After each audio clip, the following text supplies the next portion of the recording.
Fawn is an orphan nobody hell-bent on making a name for himself with the help of his pet whale. He has spent countless years clawing his way to the top, but just when his dream is about to come true, he is killed by his own pet and reborn as a penniless, ugly loser.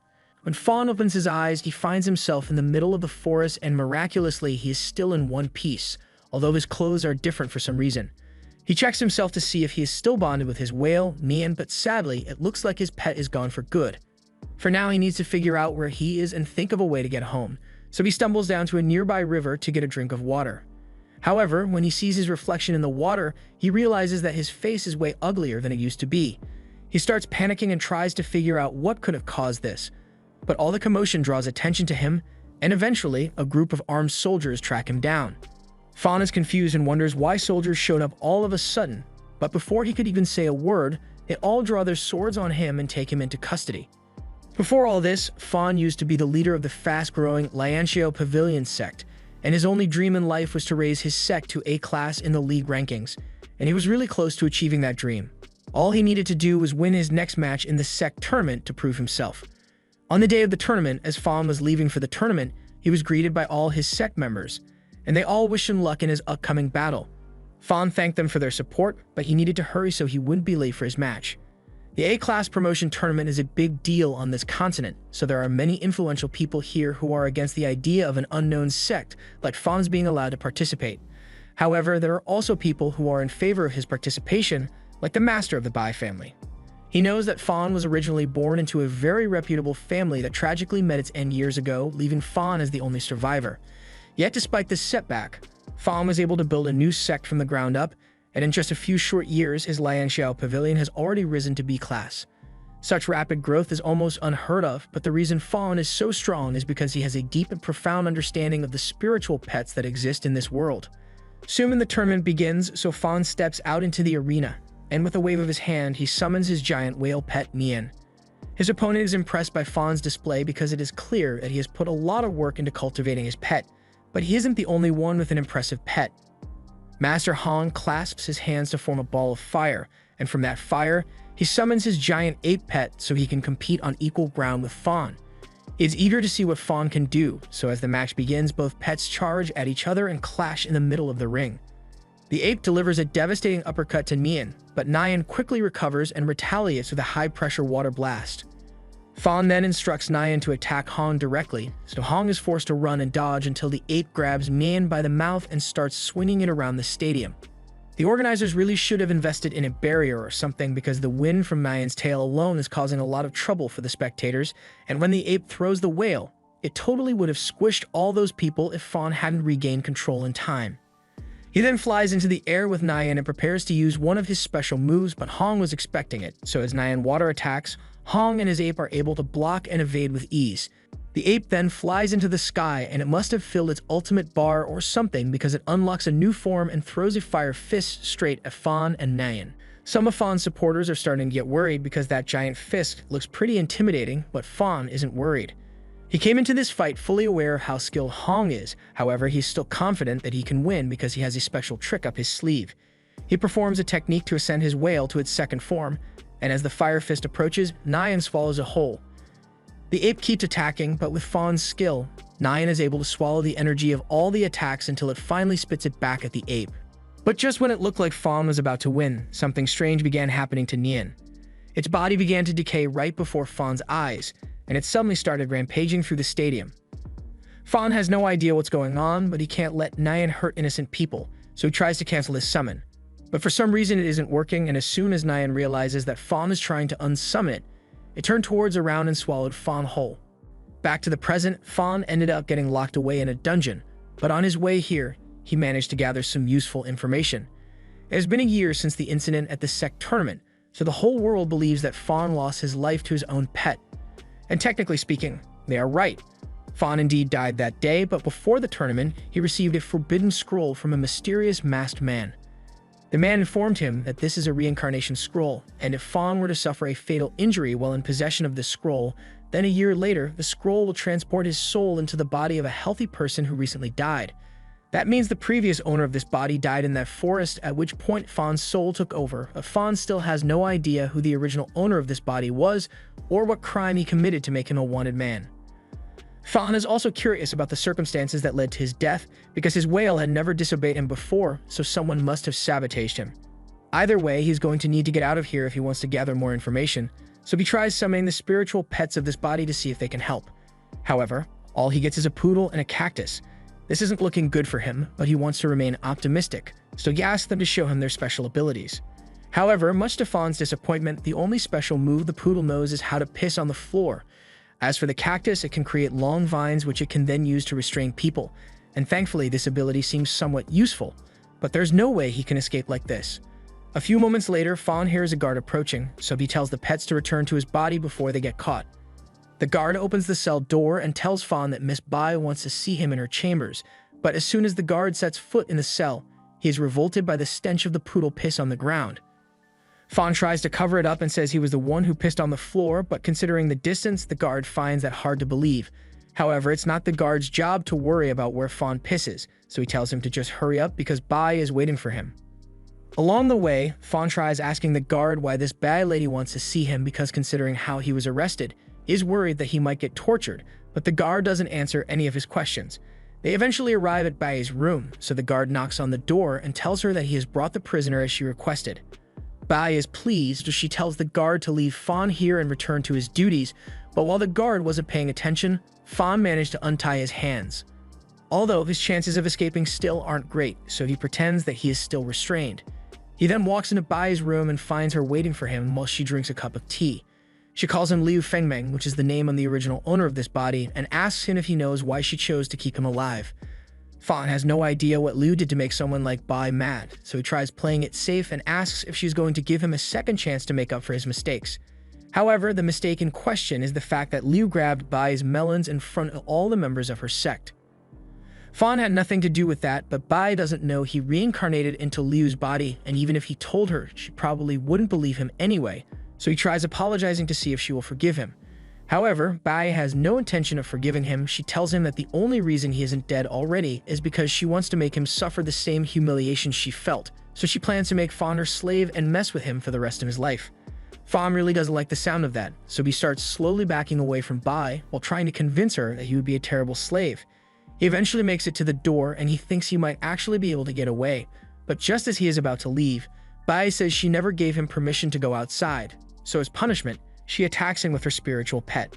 Fawn manages to block the initial attack, but then Bai sends her snake out to attack him in its true form. Bai is disappointed that Fawn died so quickly because she thinks there's no way he could have survived, but it turns out that Fawn is still in one piece, and he has brought out his pets so he can fight back. Although the sight of such weak-looking pets makes her laugh, she can't believe Fawn really thinks a pet like that can stand up to her snake, so she intends to prove her superiority and orders the snake to attack. Fawn needs to do something too, so he orders the poodle Juan to charge forward. At first it looks like Juan is doomed to become snake food, but then Fawn takes control of Juan's movements and all of a sudden he's breaking ankles left and right. Bai can't believe that a poodle is actually outrunning her snake, but Fawn has even more tricks up his sleeve. The cactus is in position, so Fawn gives the order for it to catapult itself at Bai's snake, while Juan has it distracted. The cactus launches itself right into the side of the snake's head, and now both Juan and the cactus are running around and confusing the snake. Bai is amazed that Fawn is capable of controlling two pets at the same time with such skill, but she still has a plan in mind. She tells her snake to spin around really fast to knock Juan and the cactus away, and once the snake is free from the cactus's vines, it follows it through the air and eats it. Bai celebrates because she thinks she has won, but this was actually all part of Fawn's plan, so he takes control of the cactus, and from inside the snake's mouth, he ties the snake up. And for some reason, the snake is enjoying it. Now that the snake has been restrained, Fawn tells Juan to use his ultimate move, so Juan runs up the snake's body and pisses all over the snake and Bai. Bai can't believe Fawn just did that, and she is so enraged that she activates her snake's second phase just to get her revenge. All of a sudden, Bai's snake engulfs itself in fire to burn the vines, and the cactus is nearly scorched to death as a result. The snake then swats Juan away, and he's down for the count, so Fawn recalls both of them to make sure they don't die. And now that Fawn's pets are out of the way, Bai decides to target Fawn as well, so her snake lunges forward, knocking him into the water. Fawn is on the verge of drowning, and he's starting to worry that he might die here. But then he notices something swim past his face, and it gives him a good idea. Back on the surface, Bai is using some of the pond water to wash the dog piss off her shoes when suddenly Fawn pops out of the water. She is surprised because she thought he would have drowned by now, but it looks like Fawn bonded with a catfish in the pond and made it one of his pets. Bai mocks him for being so desperate because everyone knows a catfish is an unreliable pet. Sure, it can be cultivated into a near-invincible whale, but after one of the whales went rogue and killed its master, its species was given the title of Master Killer. Fawn tries to tell her it wasn't the whale's fault and that someone sabotaged it, but Bai has no reason to believe him. And even if she did, it's not like it would change anything because all the catfishes in the nation have been exterminated under the League's orders. The only reason there's a catfish here is because Bai's brother likes to collect pets from extinct species, and this may very well be the last catfish on the continent.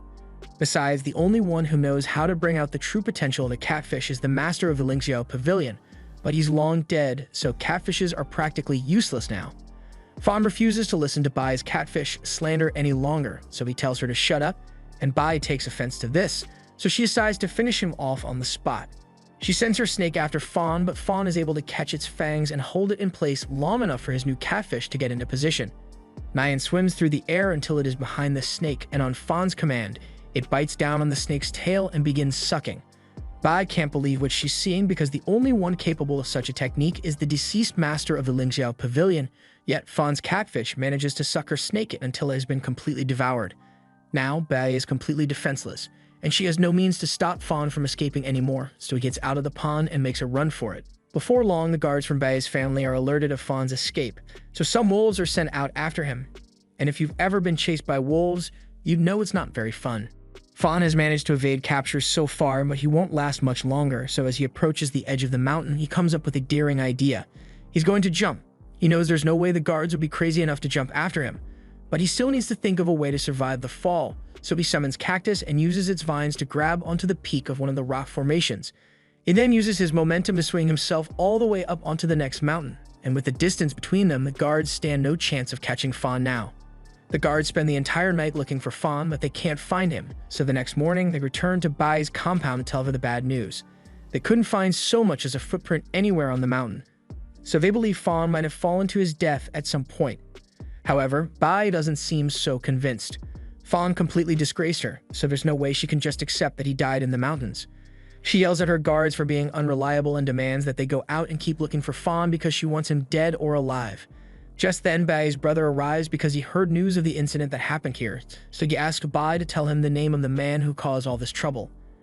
Meanwhile, Fawn wakes up to a bird standing on his face and he is perfectly fine, but he was really hoping that everything that happened last night would turn out to be a dream. Back at Bai's house, she has just finished telling her brother everything that Fawn did to her, including the fact that he used a catfish to devour her snake. She pleads with her brother to avenge her, but Bai's brother couldn't care less about her petty grudge against Fawn. He is much more upset at the fact that Fawn stole the limited edition catfish that he got for his rare species collection. Bai gets mad that her brother isn't taking her seriously, and she's upset that he didn't offer her the catfish when it's so strong. However, Bai's brother tells her the catfish species isn't particularly strong. In fact, there's nothing special about it aside from the innate ability to devour things, but it only works on targets that are idle for a certain amount of time. Even when it evolved into a whale, it isn't especially powerful, so by all metrics, catfishes are completely useless in combat, but there's one exception to that rule. A catfish under the control of Master Fawn Lingxiao can be incredibly formidable, but that man is dead, and no one knows the secrets of his technique. Speaking of Fawn, he is currently cultivating the catfish on the mountaintop while thinking about all the events that led him here. He failed to achieve his goals in his past life, and the entire legacy he worked so hard to build has been ruined by that incident. However, he refuses to give up, and no matter how long it takes, he swears he will rise to the top of the League and prove himself to the world. And the first step in Fawn's plan is to reunite with his sect members, so he heads to one of the League's branches and asks to rent out the fastest pet they have. Normally, you would have to pay a large sum to rent out fast pets like a shadow panther or a blue hedgehog, but Fawn says his pavilion has a contract with the League, so he's allowed to rent out pets for free. The attendant is more than happy to help, but he is going to need to confirm which pavilion Fawn belongs to, so he asks him to perform his pavilion's signature dance. Fawn was really hoping he wouldn't have to do this because the dance is really embarrassing, but he swallows his pride and performs it anyway. The attendant thinks it's hilarious, but Fawn tells him to just hurry up and look for his pavilion's listing already. However, when the attendant finally finds it, he tells Fawn that the Lianxiao Pavilion has been removed from the members' list. Fawn died in May last year, and as a result of the death of its master, the Lingxiao Pavilion was demoted to C class. Then a few months later, the League issued an order to exterminate all catfish pets, and since the catfish was the pavilion's signature pet, it was demoted yet again to D class. Finally, a few months after that, they were attacked and robbed by mass sects, and due to the heavy losses that the pavilion suffered, they were subsequently removed from the League registry. Fawn can't believe all that happened in the span of a single year, but if all this is true, then he needs to hurry back to the pavilion as fast as this pig can take him. But before that, he needs to stop at a pet service center so he can take care of Tuan and Cactus. Fawn arrives at the service center, and upon entering, he goes to talk to one of the receptionists at the front desk. She asks him how she can help, so Fawn explains that 2 of his pets were severely injured a while ago, so he would like to get them fixed up as soon as possible. The receptionist takes his pets and tells Fawn he can come back to pick them up later on, so Fawn decides to do a little more shopping. He goes to buy a defense scroll so he can train his pets, and luckily, he managed to arrive just in time to receive the final defense scroll that the shop had in stock. However, just before the clerk could hand it to Fawn, a man walks in with a tied-up girl and demands to buy the scroll instead. The clerk apologizes for the inconvenience, but Fawn was here first and store policy says it's first come, first served. The man doesn't like being told no, so he becomes belligerent and threatens to burn Fawn to a crisp if he doesn't get what he wants. This is really bad for Fawn since he doesn't have his pets with him to defend himself, but just before Xu could begin his attack, he recognizes the face of Liu, and he was apparently good friends with him before Fawn took over. He pulls up a chair and asks how Liu has been since it has been a few days since he last heard from him, but Fawn doesn't want to explain that Xu's friend is actually dead and he took over Liu's body, so he makes up a fake story and says he has been sleeping at home. He wants to end this conversation as soon as possible so he doesn't get himself into trouble, but all of a sudden, Stu asks Liu if something is wrong with him, because the Liu he knows would never pass up an opportunity to drink, so it's odd that he hasn't even attempted to down any liquor yet. Fawn tries to make up an excuse and claims that he just drank too much last night, so he doesn't feel like drinking anymore, but Sue refuses to take no for an answer. He says hanging out is no fun unless they both get drunk together, and in fact, he makes a bet with Fawn and says that if he can beat him in a drinking competition, then Sue will give Fawn whatever he wants. Fawn doesn't have much of a choice here, so he decides to go along with it and hesitantly takes a bowl of alcohol to drink. The reason he is so hesitant to drink any alcohol is because in his past life, whenever he drank even a single glass of alcohol, he would turn into a bumbling idiot and would constantly humiliate himself. However, this time, even after downing dozens of drinks, Fawn is perfectly fine, but Sue, on the other hand, is totally wasted. Fawn is surprised that Liu's body has this much resistance to alcohol, but that aside, he clearly won the bet, so he tells Sue that he will be leaving now, and he is taking the scroll with him. Sue has no complaints since he is too drunk to care. But as Fawn is walking away, he notices the girl who Xu was treating as a slave, and he feels bad for her, so he decides to set her free. He takes the bag off her head, and as he is untying her, he warns the girl to stay away from people like Xu, because they are bad news. Fawn later leaves the service center because he has business to attend to, and now that he has taught his whale a defensive bubble skill, and he has healed the other 2, he is prepared to pay some old friends of his a visit, but as he is leaving, the girl he saved from Xu seems to be watching him. Meanwhile, over in the Lianxiao Pavilion, Huling rushes into Duan Yi's room to warn him that some people have come to attack them. Duan takes the threat very seriously, so he runs outside and finds a gang of miscreants just standing there menacingly. The leader of the gang says that it would be a shame to waste such prime real estate like this on the likes of the pavilion, so from this day forth, he claims this land will belong to his Hard Rock gang. And if the pavilion members want to live, they had better pack up and leave before he loses his patience. The gang leader seems really confident that he won't challenge because the Lingxiao Pavilion is in severe decline, but Duan Yi tells them that just because their status has dwindled doesn't mean they are weak. He summons his shade cat Jaime, and 2 of the gang members try to attack him with their lizard and porcupine. So they make the lizard launch the porcupine at the cat. However, Jaime is simply too fast, so she jumps out of the way, and as soon as she gets the opportunity, she dices the porcupine into pieces. The lizard then tries to attack her, but it's too slow, so she's able to sneak up behind it and slice its tail off. The gang leader is starting to get mad, so he decides to use his own beetle pet to attack since it is fast, but apparently it wasn't fast enough because Jaime rips right through its body in an instant. Duan begins insulting the gang for thinking they were strong enough to defeat his shade cat, but while Duan is monologuing, the leader secretly instructs the beetle to fire its horn, but not at Duan. Instead, he aims straight for Guling to make Duan and Jaime lose their focus. Jaime immediately rushes back to save Guling and destroys the horn, but in the process she lets her guard down, so the lizard is able to sneak up from behind and chomp down on Jaime's body. Meanwhile, Fawn has just arrived at the pavilion and he is glad to finally be home. But he is a bit shocked by how decrepit this place has become in the year he was gone. None of the maintenance work has been done and the front gates are wide open, but that's the least of the problems here. He hears a commotion in the courtyard, so he goes to check it out, and to his horror, he finds a lizard chewing down on Jaime's body.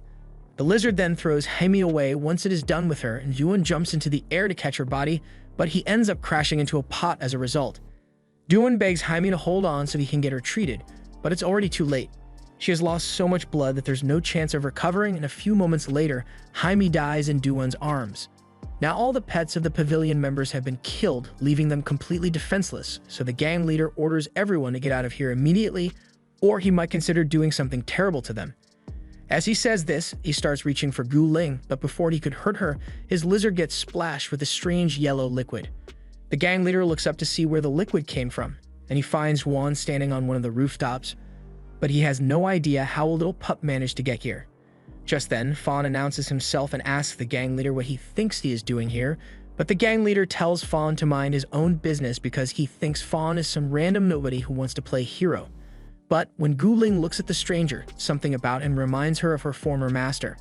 Fawn refuses to let a bunch of gang members take over the land he worked hard to earn, so he sends one in to attack, but the gang leader thinks Fawn must be stupid because there's no way a puppy could ever compare to a dragon lizard. He sends his lizard out to cut Juan down, but to his surprise, Juan is actually able to parry the attack. This makes no sense to him because the lizard should be several times stronger than the puppy, but the surprises don't end there because Fawn instructs Juan to use his new special move, so he runs forward and headbutts the lizard in the stomach. The gang leader can't believe a puppy actually managed to defeat his dragon lizard, but it was all thanks to Fawn's careful planning. Juan's urine attack is called Feeble Urine, and it has the ability to make anyone who gets covered in it several times weaker, so as soon as the lizard got sprayed at the start of the fight, Fawn had already won. The gang leader still doesn't understand how this could have happened to him, but he refuses to lose after coming this far, so he orders all his men to summon their backup pets. The gang members do as instructed, and they plan to attack Fawn directly to make him pay for humiliating them, but Fawn isn't too worried. He pretends to be scared and runs out of the gate to lure the pets outside, and the gang members eagerly follow him because they think they really have Fawn cornered. However, when they get outside, they can't find Fawn, and they realize all their pets are gone. Just then, Fawn speaks up and tells Nyan to thank the kind men for giving him so many tasty pets to eat, and as soon as the gang members realize that Nyan is a catfish, they start freaking out. The League ordered all catfishes to be exterminated months ago, so they threaten to report Fawn for possessing a catfish, but Fawn threatens to just have Nyan eat them alive if they report him, so the gang members apologize for their earlier statements and leave because they don't want to die. Once the gang members are gone, Hu Ling comes out because she wants to thank Fawn for all his help. However, to her surprise, as soon as Fawn sees her, he gives her a big hug, saying he missed her a lot. Of course, Gu Ling still has no idea who this guy is, if she doesn't know how to react to this sudden hug. She asks Fawn if she has met him somewhere before, so he's about to explain that he is Master Fawn Lian Xiao, and that he reincarnated into this body, but then he remembers what happened with his whale. Someone must have sabotaged him that day to get him killed, and he still has no idea who did it, so until he finds more clues, he can't reveal his true identity to anyone. He decides to introduce himself as Liu Fengmeng for now and apologizes for hugging Gu Ling out of nowhere, but now that the bandits are gone, he tells Gu Ling that they need to go check on the others inside. Gu Ling is certain that she has never met Liu before, but every time she looks at him, he exudes the same aura as her master, and she can't figure out why. As Fawn walks back in, Gu Ling introduces him to everyone as the man who saved them from the gang members, but while they are all grateful after everything that has happened, none of them are in much of a talking mood. Especially Duan after Jaime's death. Jaime was the first pet he ever received from Fawn, so they've been practically inseparable for years, but now that she's gone, Duan sees no reason to continue being a pet cultivator, so he says he is leaving. Fawn remembers how Duan was the first person to join his pavilion back when Fawn first established it, and even though Fawn was a new master at the time and had no achievements under his belt, Duan still believed the pavilion could become one of the best on the continent, but all that has changed now. All the other pavilion members also lost their pets in the battle, so there's no point in remaining here any longer. Fawn tries to stop him and says he can help them rebuild, but Duan laughs in his face and asks what a stranger like him could possibly do to help them. Gu Ling begs Duan not to go because they still need to carry on their master's will, but Duan reminds her that Fawn Lian Xiao is dead, and he was the only thing holding the pavilion together. so without him, they are nothing. One by one, the other pavilion members also begin walking out because there's nothing left for them here, and they've lost all will to keep fighting. Fawn pleads with them to wait because if they just give him some time, he is sure he can resolve all their problems and restore the pavilion to its former glory. But none of them have any faith in him, so as much Fawn doesn't want to accept it, this truly is the end of the Lingjiao Pavilion. By the next morning, there are only 3 members left in the pavilion, and Gu Ling is saddened by the way things turned out. After their master's death, Duan was next in line to become the master of the pavilion because he had the greatest skills among all of them. But now that he has quit, they need to appoint a new master, and Tsai knows the perfect person for the job. At first, Fawn thinks she is referring to him, but Tsai was actually talking about appointing Gu as the new master of the pavilion, who doesn't think she's qualified to hold such a position. But since everyone insists on it, she agrees to become the master for now. Gu's picture is then put up under the master plaque, and as the new master, the others ask her what the next step for their pavilion will be. Before Gu could even say anything, Fawn speaks up and says they need to go catch some more spirit pets, but then he remembers that he isn't the master here anymore, so he apologizes for speaking out of turn. Gu agrees with Fawn's plan since all of the pavilion's pets were killed during the attack yesterday, so she pulls out a map so she can find a good place to start searching for pets. However, all the good habitats on the map have already been picked clean, so there's no way they can find any good pets nearby. Just then, Fawn speaks up and says he has a good place in mind, so later that day, everyone follows him to the secret habitat he was talking about. But when they get there, it's more crowded than Walmart on Black Friday. There's no way they'd be able to find any good pets here, but Fawn tells them this isn't the place he was talking about. He leads them further into the forest, and after making sure they weren't followed, Fawn jumps off the edge of the cliff. The others are worried that he might have hurt himself, but Fawn is perfectly fine and tells them to come down as well. He uses cactus to carefully lower everyone into the ravine, and there he shows them the entrance to his secret habitat. It is an underground cave, and since no one else should know about it yet, Fawn is confident that the Lord should still be here. Tessa gets confused when Fawn mentions a Lord, so he explains that Lord is the title given to some pets depending on their innate strength. For example, if a cat and a tiger were both level 3, then the tiger would still be stronger than the cat. Most of the pets around here are soldier class, so they are rather timid, but Lord class pets are very aggressive, so he warns everyone to be careful if they encounter one. Just then, Yui spots a flaming pet in the distance, so she asks Fawn what class it is. After taking one look, Fawn can tell that it is a 3-tailed firefox, but for a firefox to have 3 tails, it would need to be in the second phase of soul bonding, which means this fox has a master and its master must be nearby. Fawn immediately warns everyone to be careful because there's someone else in this cave, but before any of them can respond, Fawn gets attacked from behind. He managed to avoid getting hit, but the attacker tells him and the others that this is his turf, and if they don't leave right now, he will show them no mercy. He is trying to scare them away so he can capture the Lord for himself, but Fawn simply laughs in his face and says he could never beat them in a fight with his weak little fox. The others join in and say they could wipe the floor with the guy's pet without even breaking a sweat, but remember, none of them have any pets right now, so they are totally bluffing. Getting into a fight right now would be terrible, so Fawn came up with a plan and told everyone to pretend to be strong and bloodthirsty so they can scare him off. And the plan is working perfectly, mostly because the guy was weirded out by Xi's tonguing, but either way it was enough to get Su to rethink his actions, so he decides to leave Fawn's group alone. Just then, Fawn feels an ominous pressure in the cave, and so he tells the others that the Lord has appeared. But before they could even think of a plan of action, Su and his firetails start running straight for the Lord.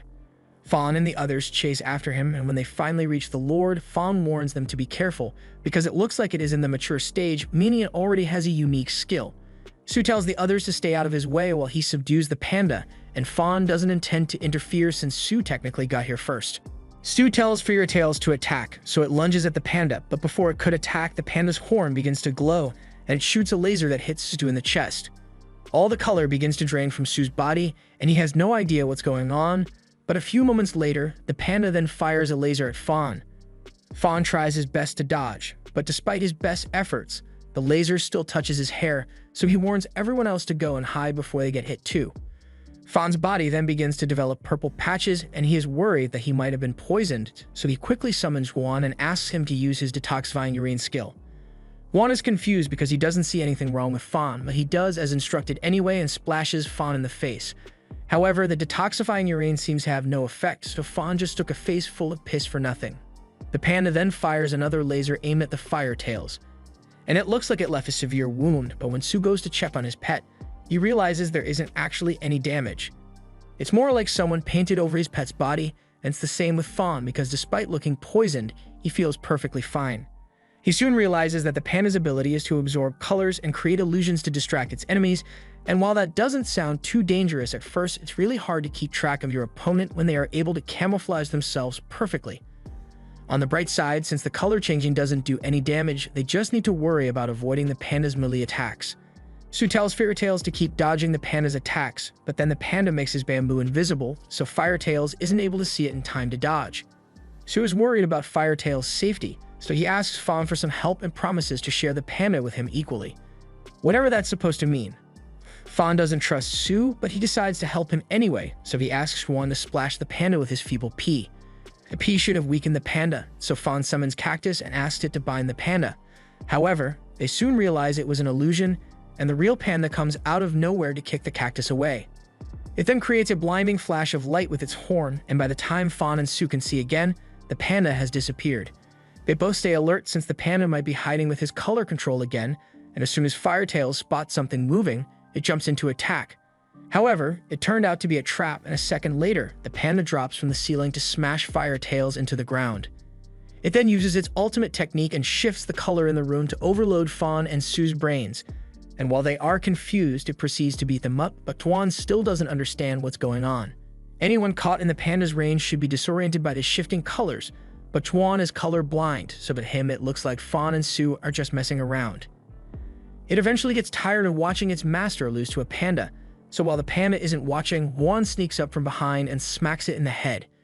And once the panda is on the ground, he pees on it to assert dominance. Fawn is shocked that Juan was able to beat the panda so easily, but he is glad that they finally caught the Lord. However, a moment later, Sue grabs the panda and starts running away. Fawn and the others chase after it, but Sue pulls out a dandelion pet and uses it to fly away, so there's no way they'll be able to catch him now.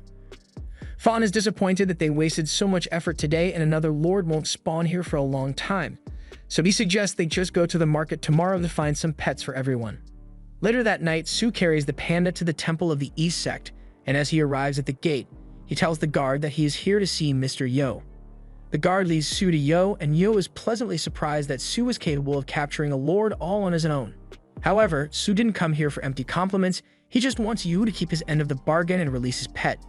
While Sue isn't paying attention, something seems to slip into his shadow, but he is too focused on Yo to notice.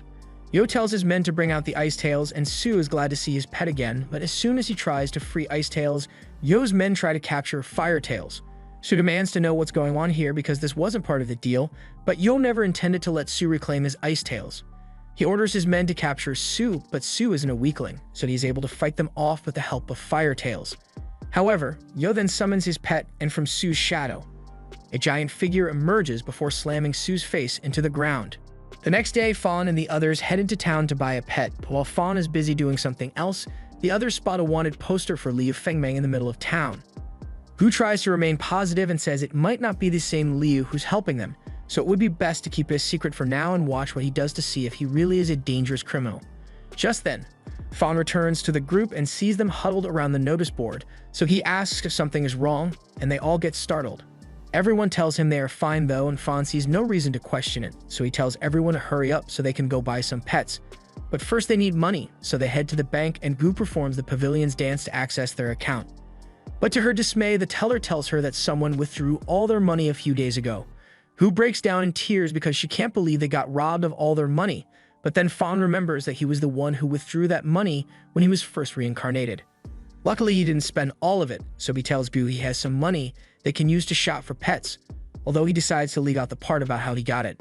The four of them then head out into the market, and as soon as they get there, Gu falls in love with this scent skipper. She thinks it's really cute, but it costs 20 tal, and they can't afford that right now. Yui immediately enters haggling mode and starts badgering the shopkeeper to reduce the price by calling the scent skippers ugly, dull, and useless.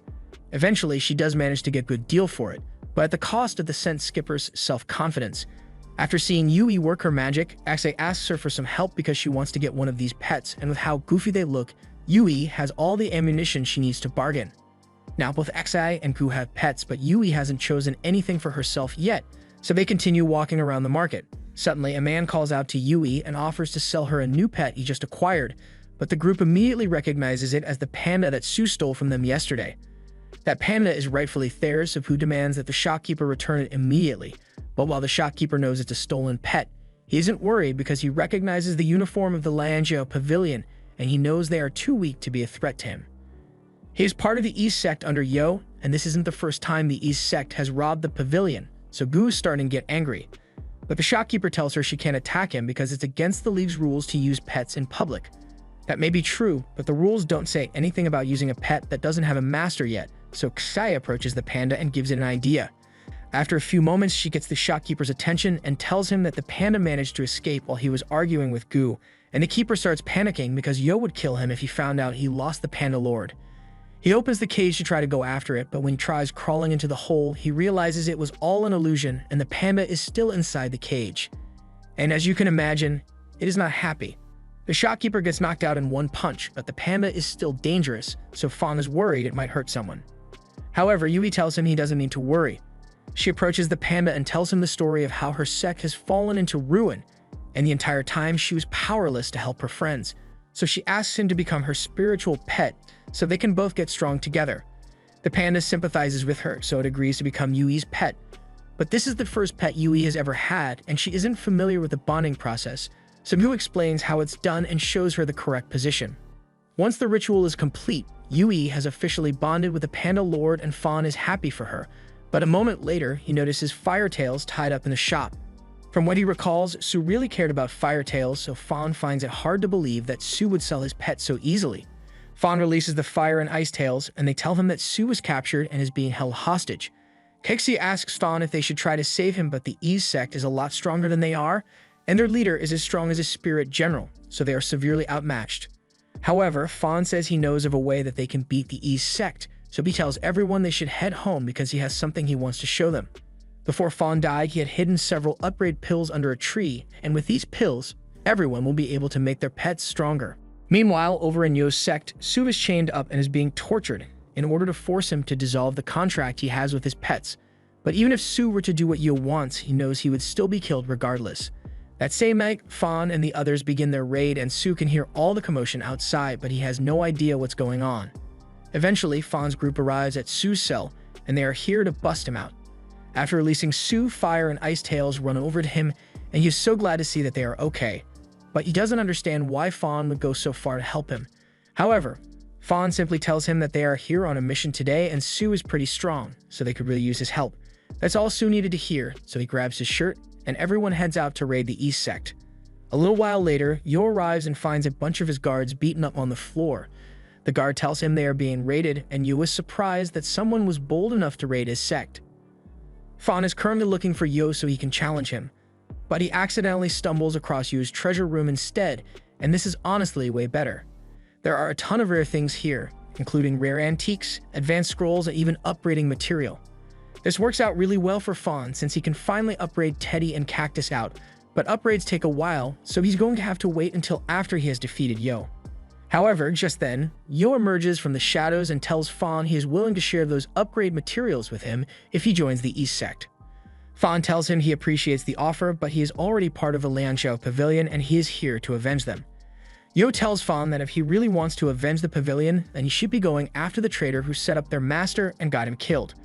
Fawn refuses to believe that one of his pavilion members really betrayed him, and Yo doesn't intend to waste any time convincing him, so he begins his attack and aims right for Fawn's eyes. Luckily, Cactus is able to pull him to safety, but Yo sends his shadow pet after him again. Fawn runs through the treasure room to try to get away from it, but the shadow is too fast, so he starts grabbing antiques off the shelves and throwing them at it. He wasn't expecting the antiques to do much, but to his surprise, the shadow actually stops chasing him because Yo cares a lot about these antiques, so he's putting them back on the shelves with him. That gives Fawn an idea, so he instructs Teddy to punch a vase off the top shelf, and when it hits the floor, Yo screams because that thing cost him a ton of money. Right after that, Cactus jumps up onto a shelf and proceeds to pull it down onto Yo to bury him. But just when Fawn thought the fight was over, Yo's shadow stabs him through the chest. He realizes the shadow is too strong for him to defeat on his own, so he needs to regroup with Gu and the others as soon as possible. Gu's group has just finished releasing all the pets that Yo held captive, but then she hears an explosion coming from the area Fawn went to, and she is starting to get worried. Fawn eventually makes his way over to Goo's group, but he is heavily injured, so he asks the others to buy him some time while Goo's scent skipper heals him. Just then, Yu's shadow arrives and goes straight for Sue, but before Sue could be hurt, his Fire and Ice Tails jump in to save him. Fairy Tails tries to blast the shadow, but the shadow vanishes and then reappears behind Sue. It is about to knock Sue out, but Ice Tails shoots the shadow before its punch could land. The shadow then slinks away, so Fawn tells Yui to use her panda's light skill to weaken the shadow. It seems to work since the shadow is forced to back off and the scent skipper has finished healing Fawn, so he can finally rejoin the fight. However, his pets are still in the middle of the upgrade, so Fawn won't be able to use them for a while. The rest of the pets coordinate their attacks, and while Fire and Ice Tails restrain the shadow, Kite prepares to use Thornback as a kinetic bomb. However, Yo refuses to let his shadow be defeated so easily, as he awakens its second phase and covers the shadow in bone armor. The buff makes the shadow strong enough to break free from the twin tails, and it is easily able to knock out all the pets nearby. Now, everyone except Guling has been defeated, and since she is the master of the pavilion now, Yo is going to enjoy crushing her. The shadow raises its hand to attack, but just before it could slash Gu, it is stopped by Fawn's catfish. Fawn's pet upgrades are finally done, so Nyan has gotten a lot bigger and is more versatile in combat. Yo can't believe that he is really looking at catfish because they were all exterminated months ago, and Gu is just as surprised as Yo is because the only person she knows who can wield a catfish like this is her master. Fawn manages to push Yo's shadow back, so Yo switches tactics and decides to use ranged attacks. Nyan flies around to dodge the shadow spikes, but he eventually gets stabbed in the gills, and from there Yo's shadow pins him to the ground. This would normally be really bad for Nyan, but luckily, Fawn bought a bubble defense scroll a while ago, so he's able to push the shadow away, and at the same time, Fawn instructs Cactus to restrain the shadow, so vines emerge from the ground to hold him down. And now that the shadow is stuck in one place, Nyan can work his magic. He bites down on the shadow's head and begins sucking, but Yo knows what happens next, and he absolutely refuses to let Shadow get devoured. He tells Shadow to escape at any cost, so Shadow digs his claws into Nyan's sides, but Nyan keeps sucking like his life depends on it.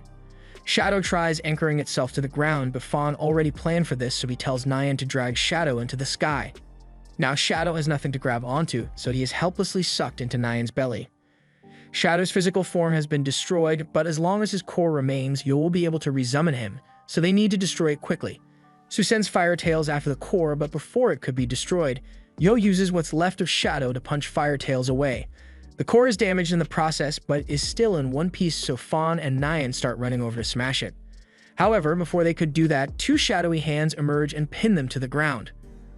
Fawn has no strength left in him, and if Yo manages to resummon Shadow, then all they are doomed because everyone has been knocked out.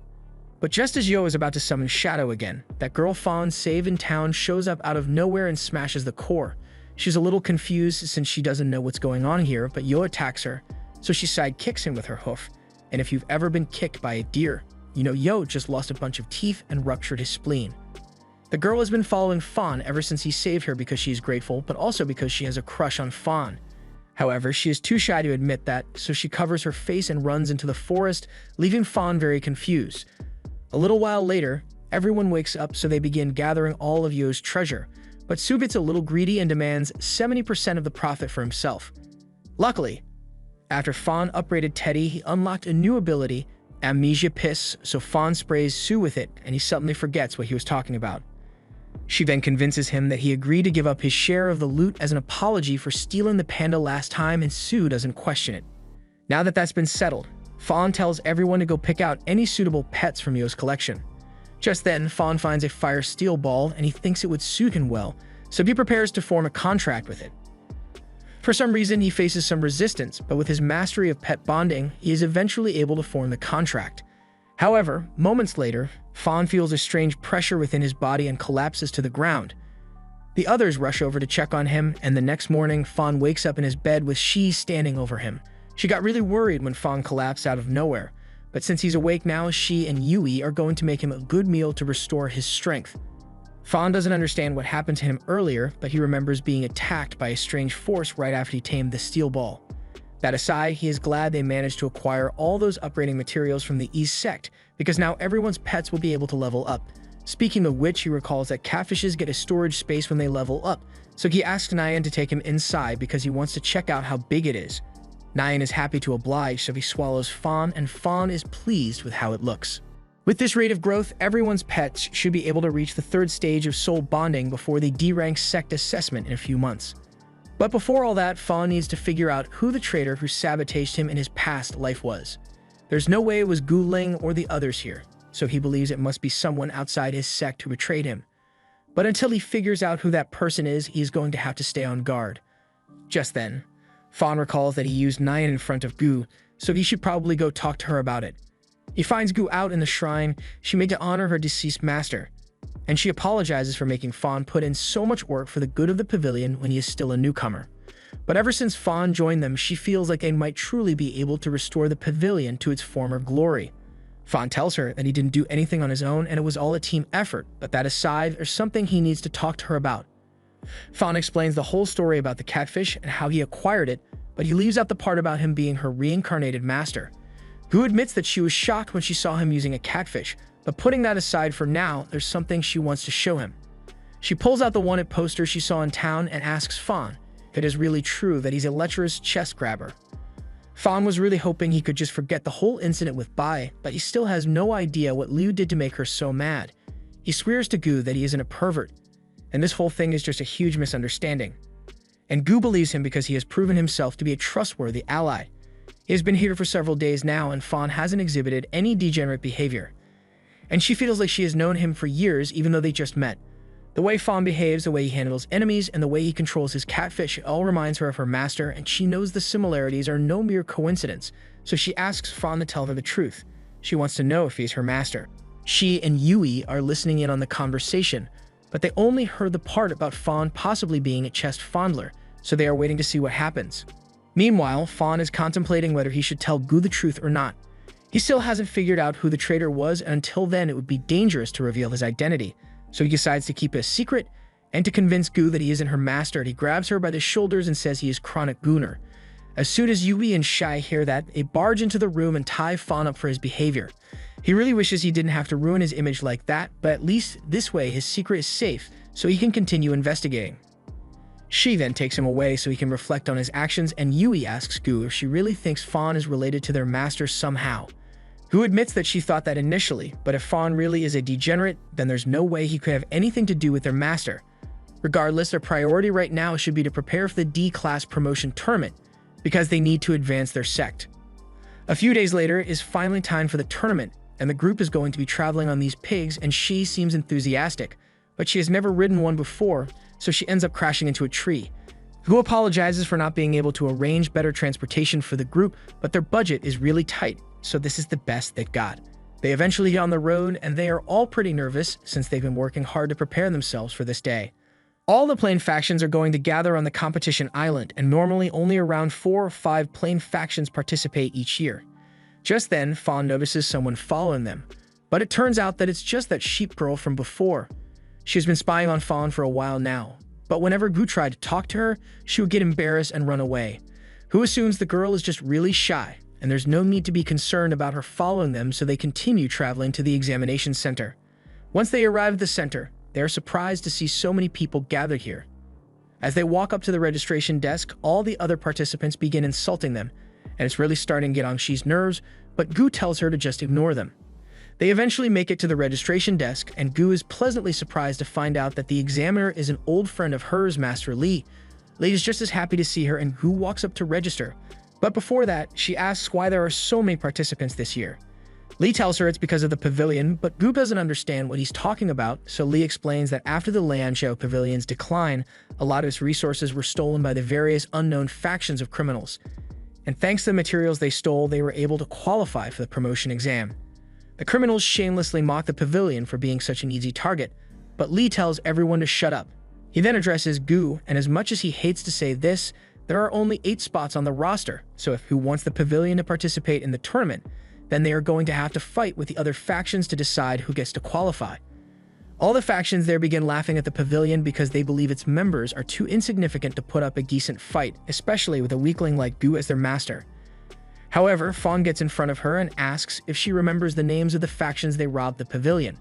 Gu tells him it was the Hongfu, Guangshao, Shengnan, and Yayang were responsible, so Fawn calls them out.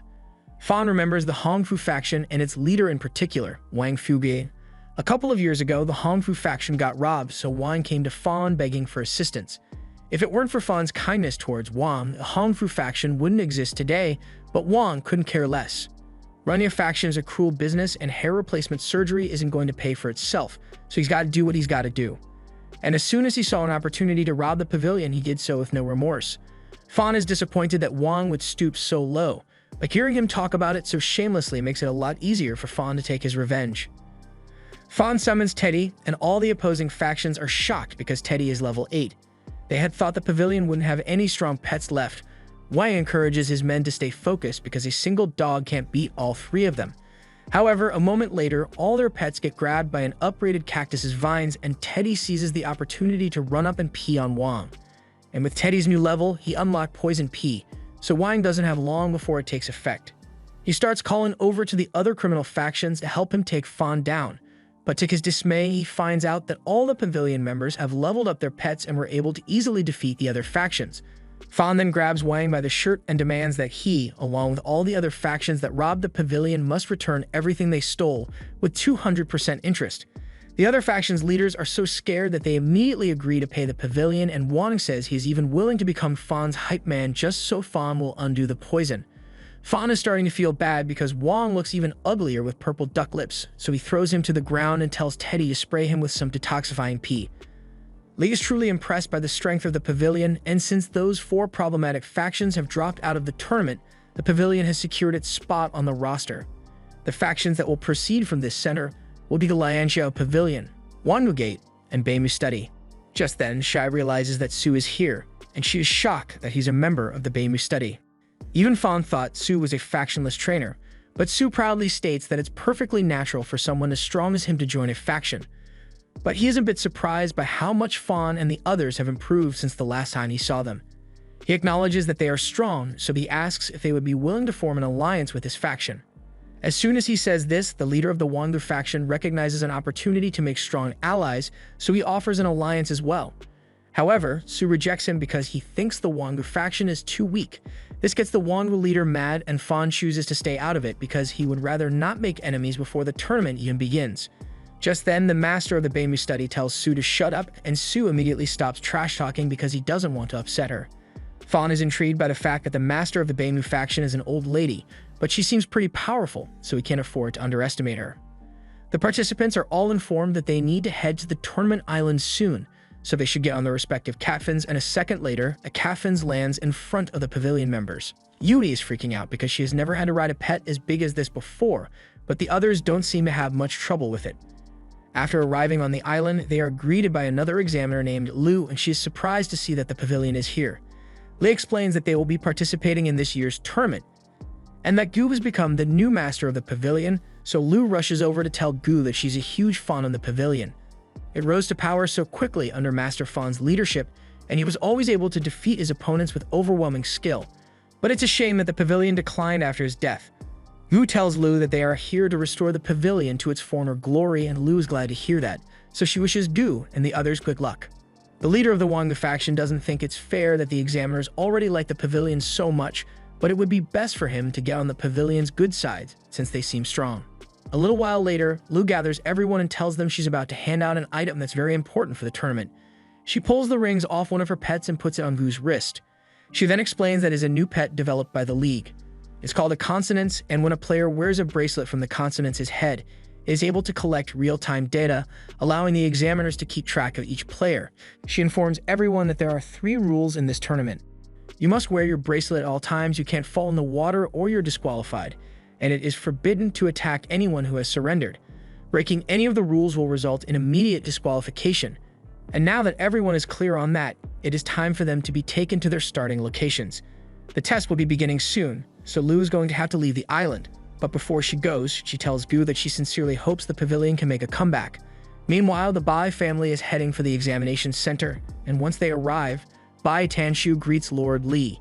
Tanshu is a supervisor of the competition, so he apologizes for being late. He also brought his little sister, Bai Liansu, with him because she said she wants to observe. Liansu heard someone mention the Lianxiao Pavilion earlier, and she recalls that they used to be a B-class faction. But it's pitiful that they are now starting over from scratch. Lu doesn't trust the Bais because rumor has it that Master Fan's death was caused by someone related to them. However, Tanshu tells her that the rumors are not true. He is sure that his family would never do something as vile as to assassinate a master, and Lu begins apologizing profusely for saying such a thing about the Bai family.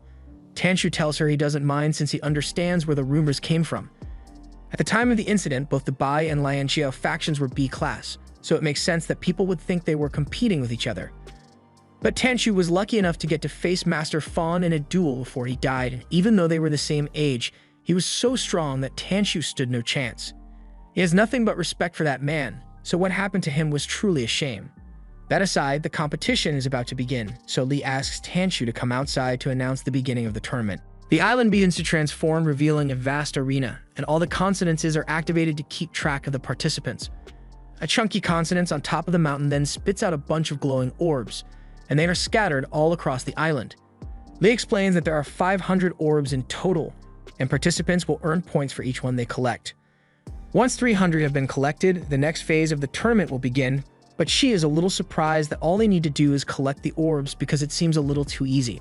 But when Gu placed one next to her ring, it is absorbed and a point is added to their total, so maybe it really is that easy. She then spots another orb nearby, so she goes to pick it up, but before she could grab it, a gopher pet grabs it and runs away. The rest of the orbs across the island are also starting to disappear, so the other teams must have started collecting them as well. She is worried that if they don't act quickly, then all the orbs will be taken, so Fan comes up with a plan. Considering the fact that there are only 500 orbs on the island and the next phase will start once 300 orbs have been collected, then they need to gather 20 orbs to guarantee a spot at the top. That means each member needs to gather at least 5 orbs, and they'll all meet back here once the phase is over. Meanwhile, in the exam center, Tanshu and Liansu are walking around, and Liansu is impressed by how quickly the teams are collecting orbs. She is especially surprised by one team because a member has already gathered 18 orbs. It looks like this consonant's pet is for the Tianyuan sect, and Li thinks they are quite interesting because they've been using a loophole in the rules to gather orbs quickly. That red symbol on the consonants means they've removed their rings, and according to the rules, as long as they put it back on within 3 minutes, they won't be disqualified.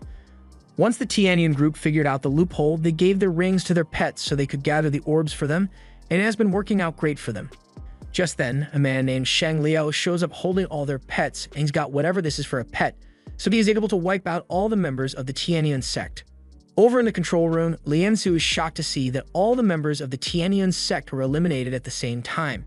According to the consonances, the reason for the Tianyuan's elimination was because they didn't put their rings back on in time, but given how smart they were with the loophole, Li doesn't think they could have messed up the timing. He believes they might have been attacked, so he sends 2 examiners out to check on the situation. Meanwhile, Fan is busy collecting orbs with Teddy and Cactus, but after he absorbs one, a team nearby notices him, so he has to hide. The team belongs to the Hongluan sect, and Fan recalls that it's the same sect that Xu belongs to, so they might know Liu.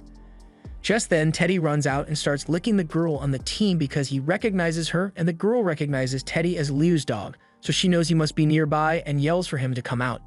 Meanwhile, elsewhere, Guling has just found an orb, but as soon as she picks it up, she gets jumped by a sect, and it looks like Duan Yi is a member. Gu is glad to see Duan again and asks him what he is doing here, but before that, he clarifies that he isn't a member of this loser faction. The 2 attackers tell Duan that they saw Gu first, so he had better get out of here unless he wants to become their next target, but Duan completely ignores them and continues chatting with Gu because it has been a while since he last saw her.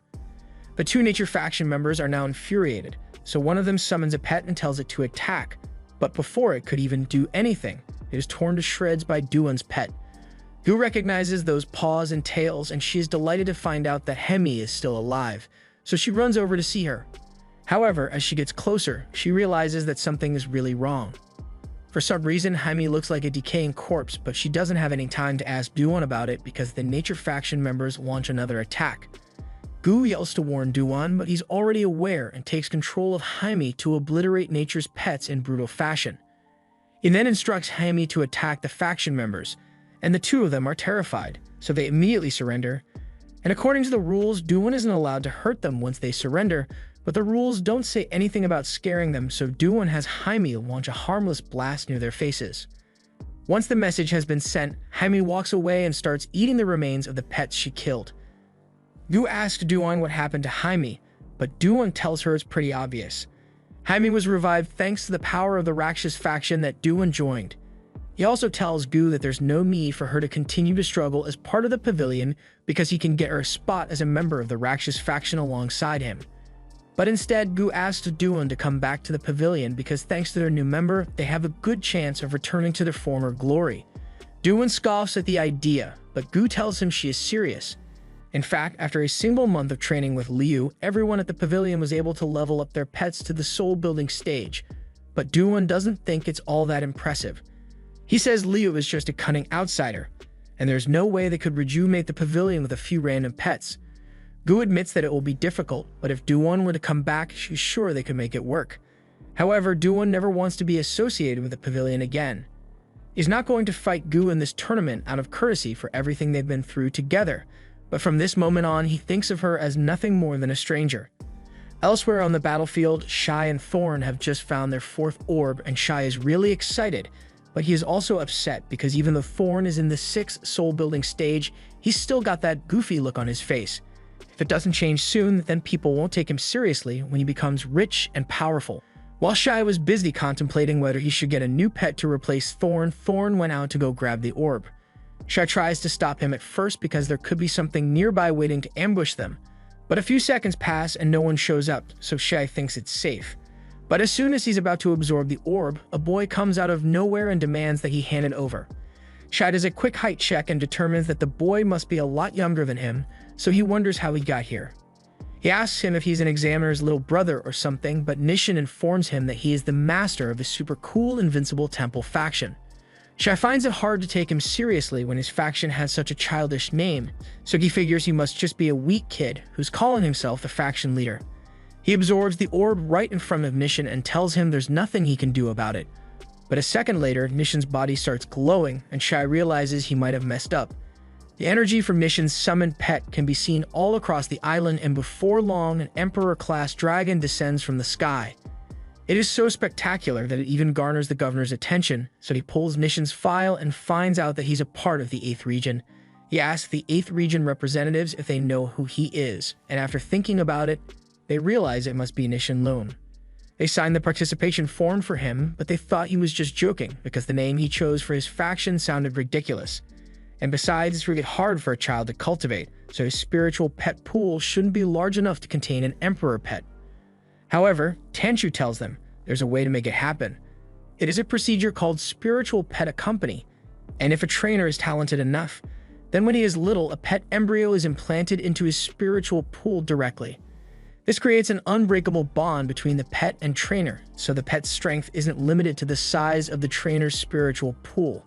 Liansu had no idea something like that was even possible, so she asks why she didn't get a pet accompany when she was little, but Tanshu reiterates that the trainer needs to be very talented for the procedure to succeed, and Liansu is mid at best. Besides, conditions for a successful pet accompany are very strict and strenuous, so it is very rare for it to actually succeed. But what puzzles Tanshu the most about this is the fact that Nishin was able to achieve a pet accompany without being part of a prominent faction. He is certain that Nishin must be a very interesting boy, and right now, Shai has to face him in battle. Shai immediately recognizes Nishin's pet as a spiritual pet accompany, and seeing it brings back traumatic memories from his childhood. His family tried to perform the procedure on him when he was little, but Shai didn't have the talent to complete it successfully, so he had to suffer through countless excruciating failures.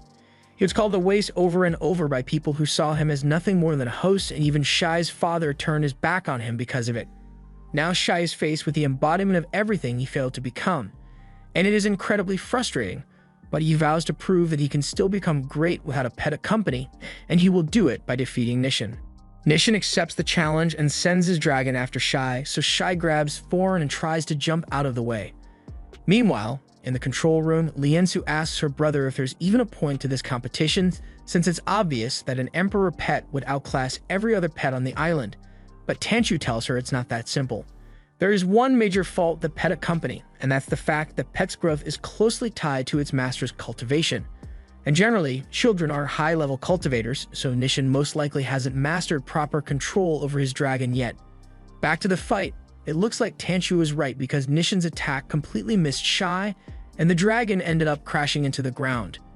Nishin gets annoyed and starts yelling at Scale for messing up such a straightforward attack, but Scale starts yelling back at him because Nishin's instructions were more confusing than rocket science.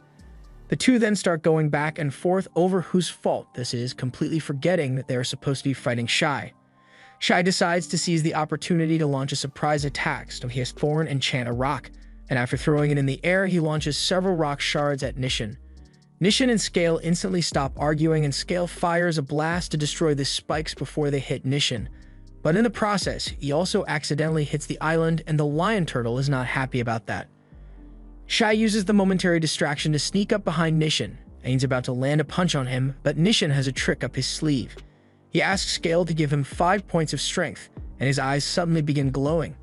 Nishin's strength suddenly rises dramatically, so he is able to blow Shai away. But Shai doesn't understand how a trainer could possibly have so much strength. Nishin is proud of himself because this is one of the special abilities of an Emperor pet that he recently unlocked, and it boosts him so much that he is now stronger than Thorn, so nothing he does will hurt Nishin anymore.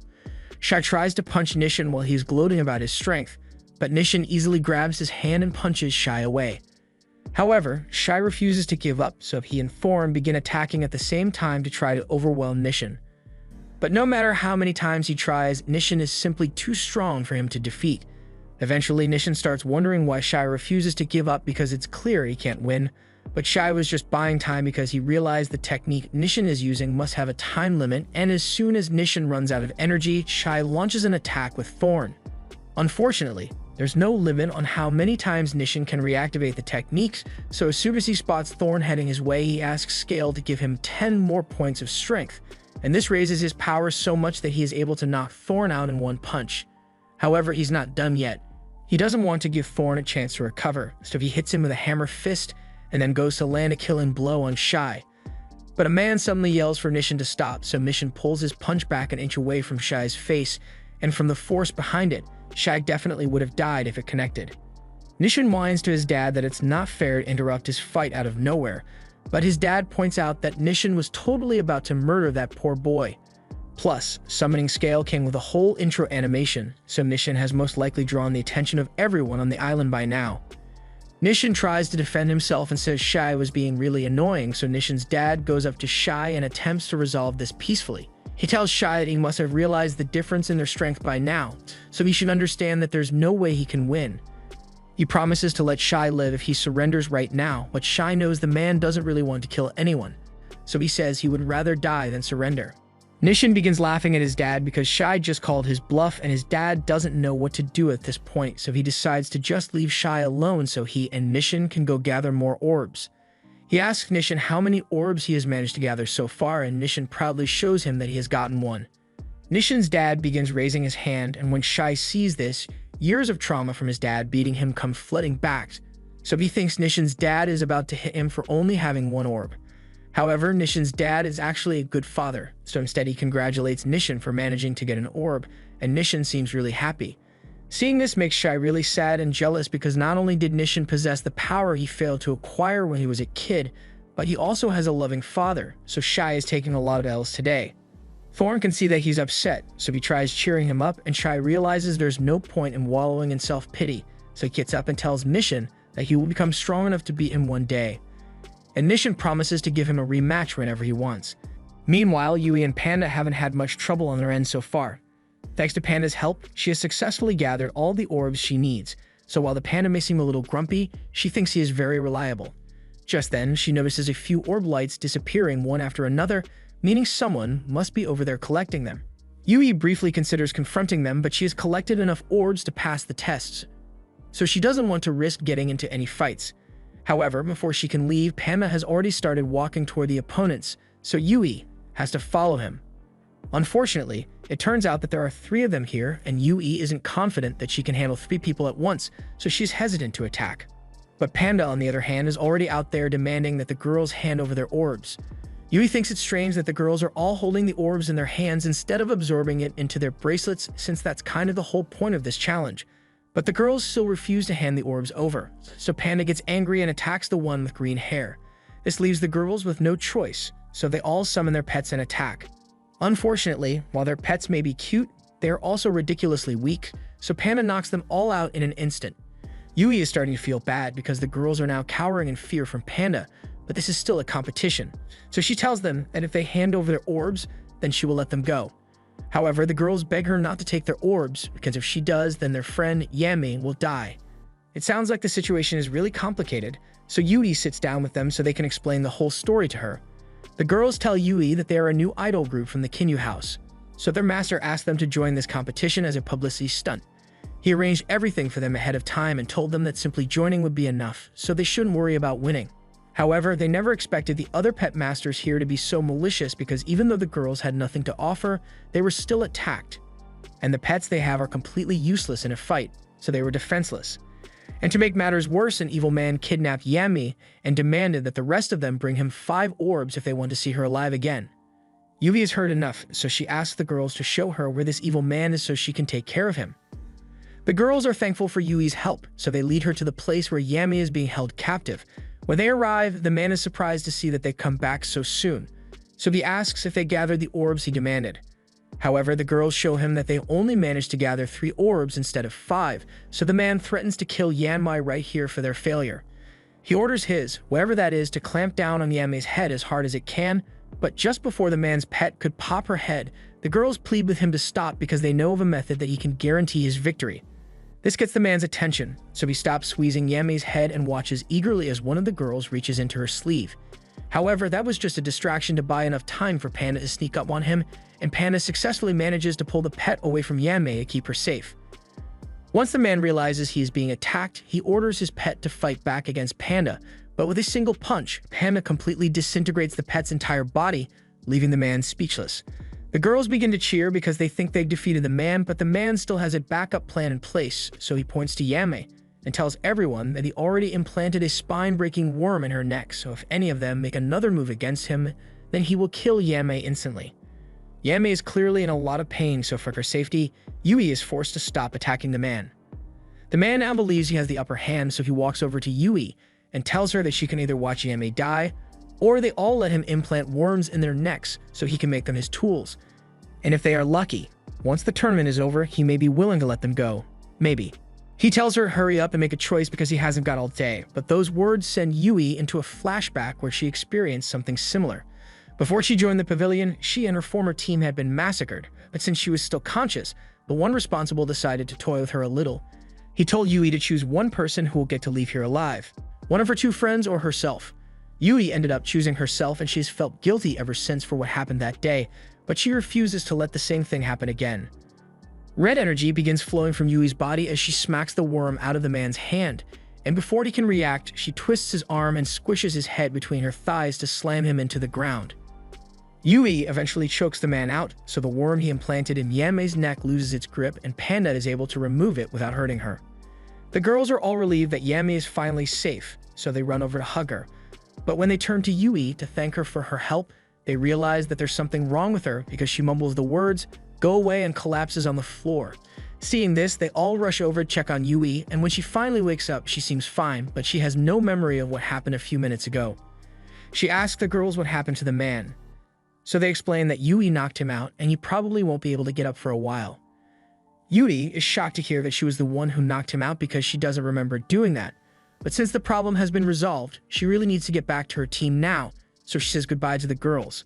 However, before she leaves, the girls ask her which faction she's part of, and after Yui informs them that she's a member of the Lianjiao Pavilion, they give her the orbs they collected and say they have a favor to ask. They don't intend to participate in the competition anymore, so once everything is over, they ask Yui to allow them to join the pavilion with her, and Yui would be more than happy to welcome them. Back in the control room, the governor is given a list of all the participating factions and their scores, and the Beacon Society is currently in first place. Liansu is curious what position the pavilion is in, so she asks about it, and she is told that the pavilion is in 7th place with 16 points, which is really impressive. However, there's also some bad news because when some instructors went to investigate the disappearance of the Tianyin faction, they discovered that they had all been killed. Liansu is shocked to hear this, but the governor is more so disappointed because he realizes that there is someone out there bending the rules to kill contestants without getting eliminated. If this goes on for much longer, more people could be put in danger, so he decides to begin the next stage of the tournament. Meanwhile, after Fawn met up with the girl from Liu's old faction, she started following him around all over the place, so Fawn asks her to just go back to her faction already and leave him alone. Jian begins pouting and says she's not here because of Fawn, she just hasn't gotten to play with Teddy in a long time, even though she also really wants to spend time with Fawn. Fawn can tell that Jian must care about Liu a lot, so he asks her what type of man she thinks he is, and after hearing him say this, Jian misunderstands the question, so she starts talking about all the dirty things she and Liu used to do in bed. This is really making Fawn really uncomfortable, so he backs away, but this confuses Jian since Liu would never act so shy around her. So Fawn makes up an excuse and tells her that he has been getting really bad headaches lately, so he lost a bunch of his memories and doesn't remember her well. Jian gets worried when she hears Fawn mention headaches because it sounds really similar to that weird disease that Liu used to have. This intrigues Fawn since it might explain the pain he has been feeling, so he grabs Jian by the shoulders and asks her to tell him all the details. However, touching her gets her flustered, so she goes red from embarrassment and punches him in the face. Jian later apologizes for hitting Fawn, but she says it's his fault because she never gave him permission to touch her, at least not until they are in private. Just then, Jian notices a pet sneaking up behind them, so Fawn turns around to prepare for an attack, but it turns out that it's only Firetails, so there's no need to be worried. Su then walks over and he's glad to see Fawn again, but then his master shows up at the top of a cliff and asks him if he has found any enemies yet. Stu tells her that there's no need to fight because these guys are his friends, but Fawn thinks it's a little weird that Su's entire faction is staying so close together since it is really inefficient. And while that may be true, Su tells him there are special circumstances that require them all to stay together, but he's not going to explain why. Just then, Su senses a terrifying presence approaching and he knows it's bad news, but it's too late to escape because Nising of the Beacon Society is already here. Su tells his master to wait a moment and let him do all the talking, so he then turns to Ni and politely asks if they can just leave. During this stage of the tournament, there's nothing to be gained by attacking other people because points can't be transferred and there are no orbs around here to acquire, so it would be pointless for them to fight right now. Su makes a good argument, so as much as Ni was looking forward to a good fight, he is reasonable enough to agree with Su. Su thanks him for understanding and says they are going to leave. But in a stroke bad luck, before they could leave, an announcement is made that the next phase of the tournament will now begin. And during this phase, points can be obtained by stealing the bracelets of other players, so Nei now has a reason to fight them. He jumps down from the cliff and lands right in front of Fawn and the others, but while Fawn is ready to fight, Jian and Su most certainly are not, so Su grabs his hand and starts dragging him away. Fawn asks why Su doesn't want to fight, so he explains that they would gain very little from fighting Nei, and he doesn't think they stand a chance against him anyway, so the best option is to run. Fawn asks if Nei is really that strong since he is sure that with Su's entire faction here, they should be able to defeat Nei. But about that, Su's faction isn't real. After Su and the others ran away, Nei turned his attention to Su's faction members, but as soon as he attacks, the two guys surrender. The old lady was about to surrender as well, but she got hit before she could finish saying the words, so her arm is broken. Nei can't believe all of them surrendered without even summoning a single pet, so he accuses them of mocking him. But the three plead with Nei to spare their lives because they aren't even real pet trainers. Meanwhile, Su is explaining to the others that he didn't have enough members to participate in the tournament, so he hired 3 people he found on the side of the road to pretend to be part of his faction. Fawn calls him an idiot because he just put innocent people in a lot of danger, and Su knows he messed up, but now all he can do is hope that the 3 of them can surrender in time before Nei does anything to them. At the same time, in the control room, Liansu asks the governor if he is trying to get the participants to kill each other, because a rule like this sounds like it will cause a lot of unnecessary deaths. However, the governor tells her that the point of this new rule isn't to make the participants fight each other. Back with Nei, he has taken the bracelets from all 3 of the fake faction members, but he is annoyed when he finds out that none of them had any points. The 3 explain that they gave all the orbs they found to Su, so he has all the points, and they beg Nei to just let him go because he has no use for them. However, Nei is so angry that he decides to kill the old lady for no reason at all.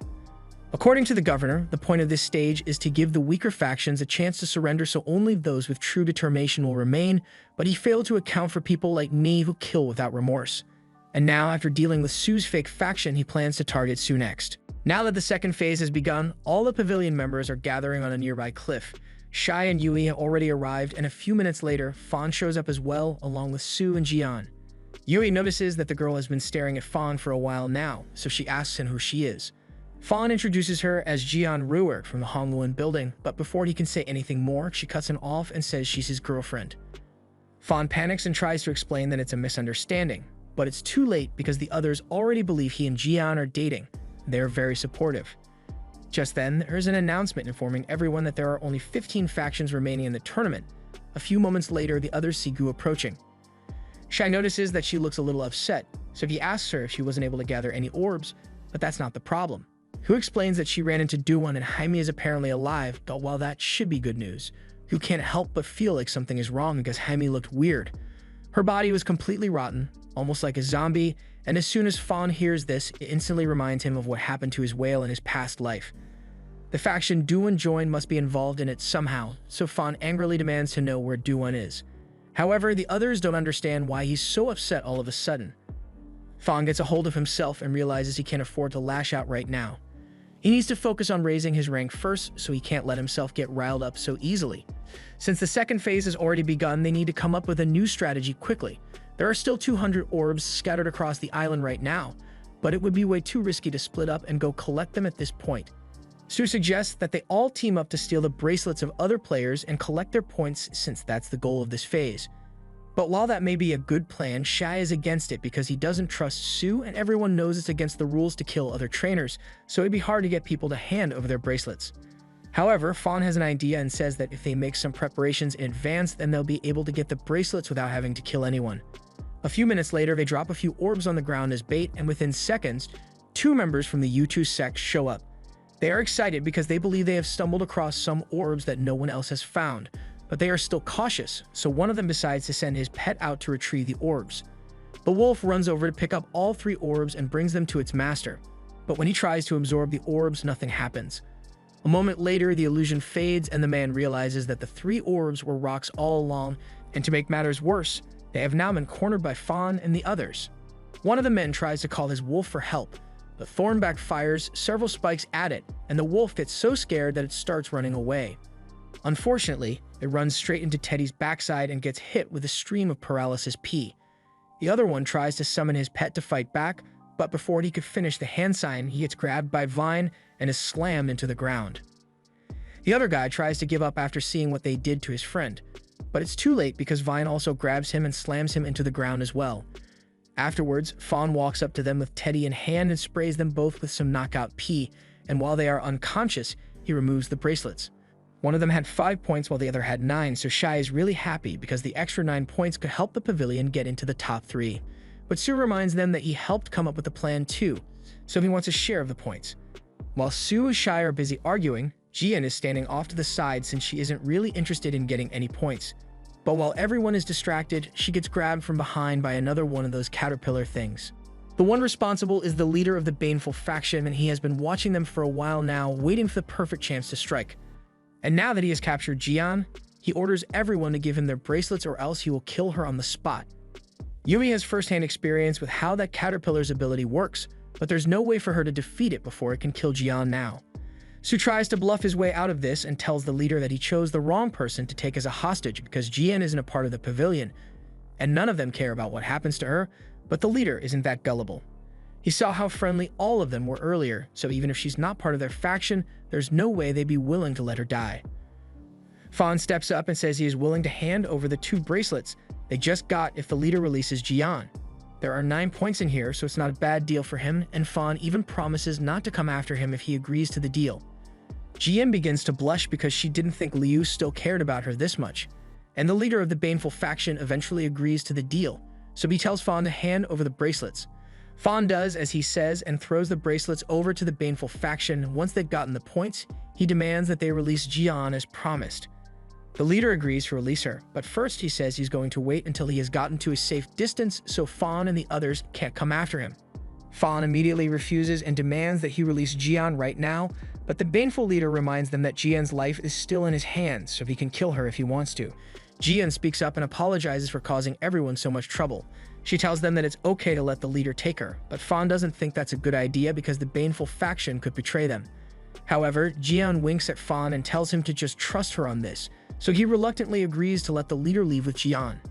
But he swears that if the leader does anything to her, he's going to make sure that he and his entire sect burn to the ground.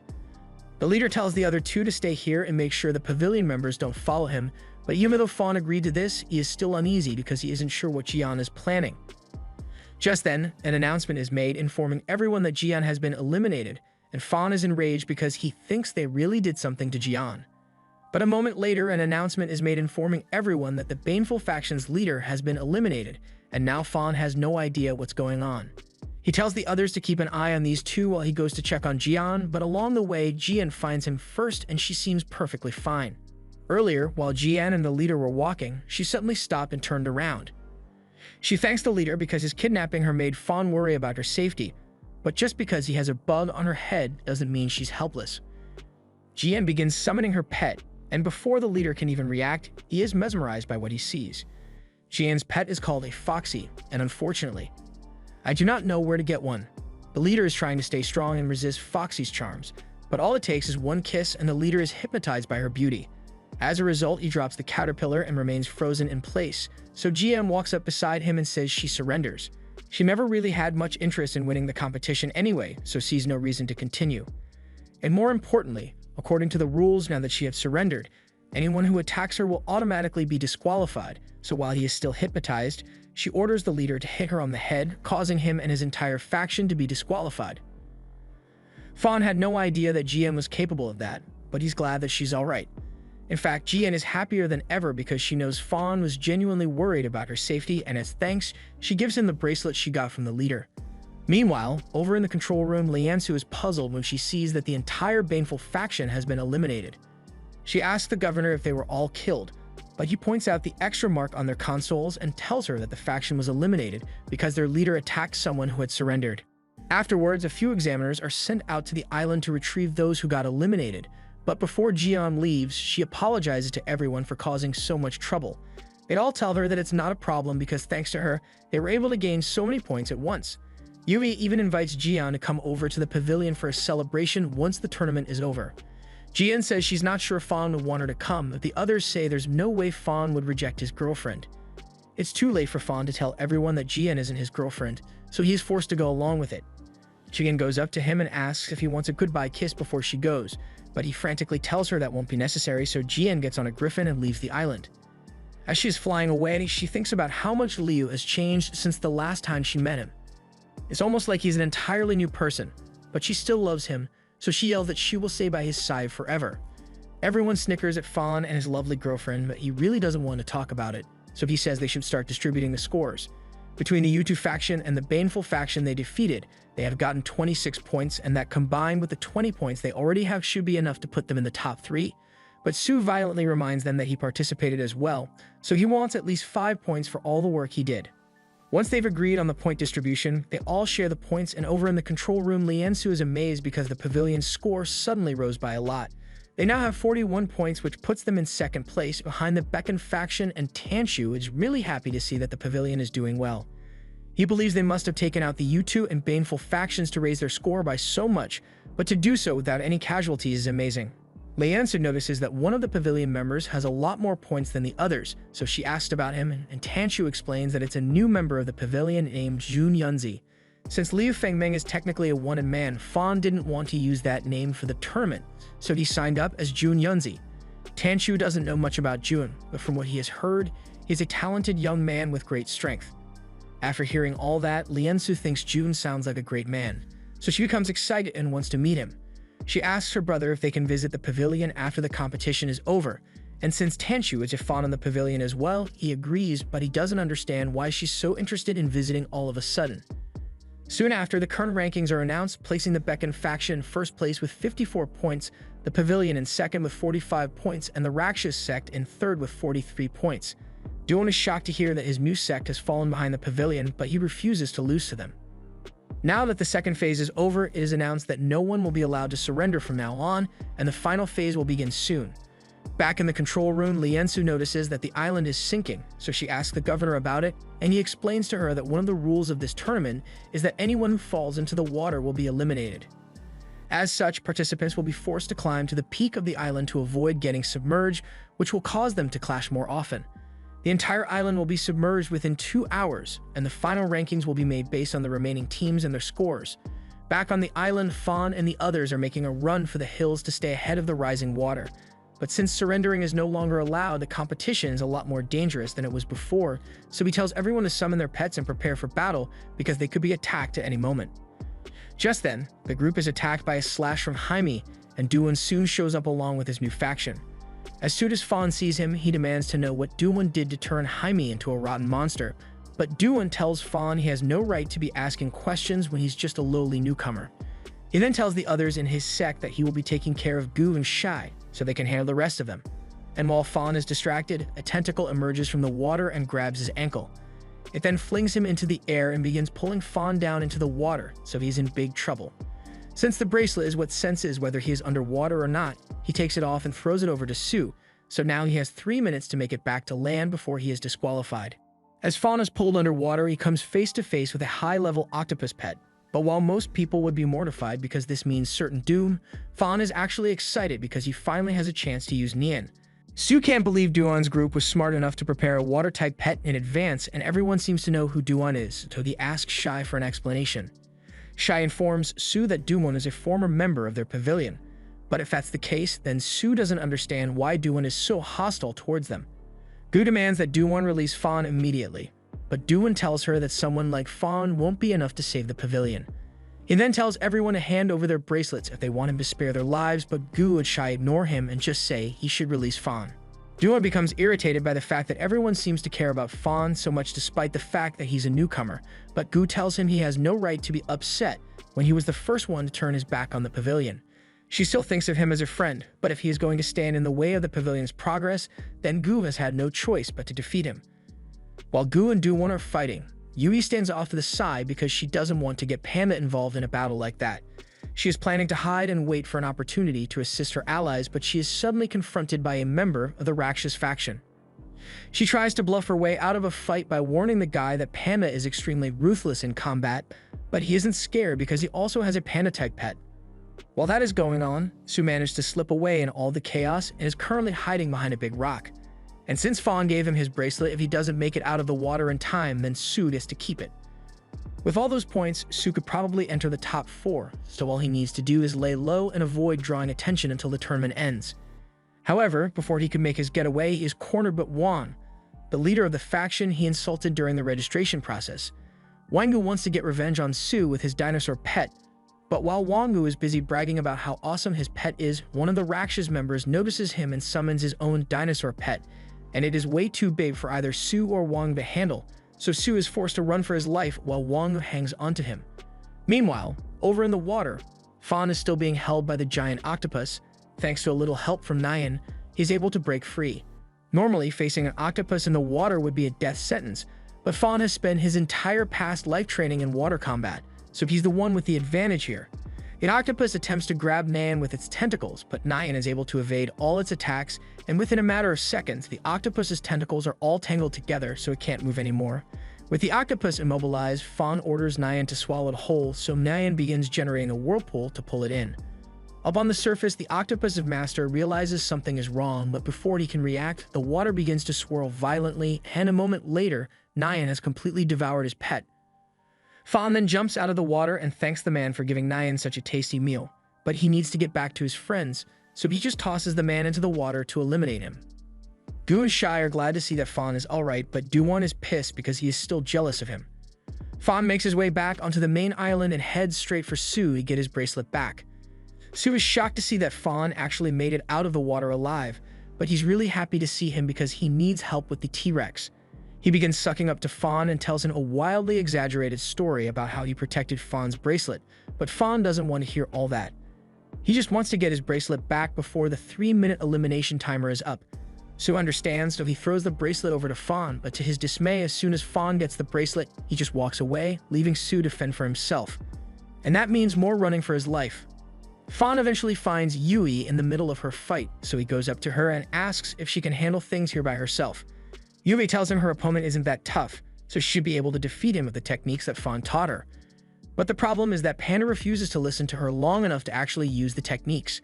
All he cares about right now is punching Brown Panda, but the Brown Panda has more strength, so Panda gets blown back into a rock.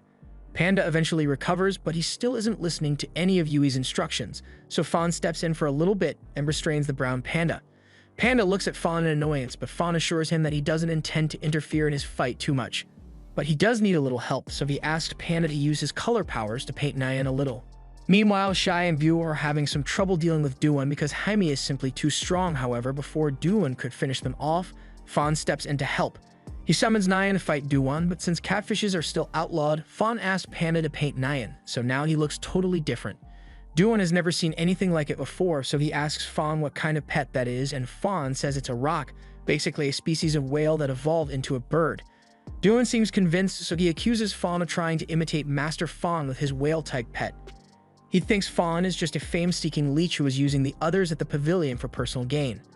A bit hypocritical, coming from the guy who turned his back on his friends a month ago, but Duan is already too far gone for common sense to work, so he swears that he will get rid of Fawn for the sake of the other.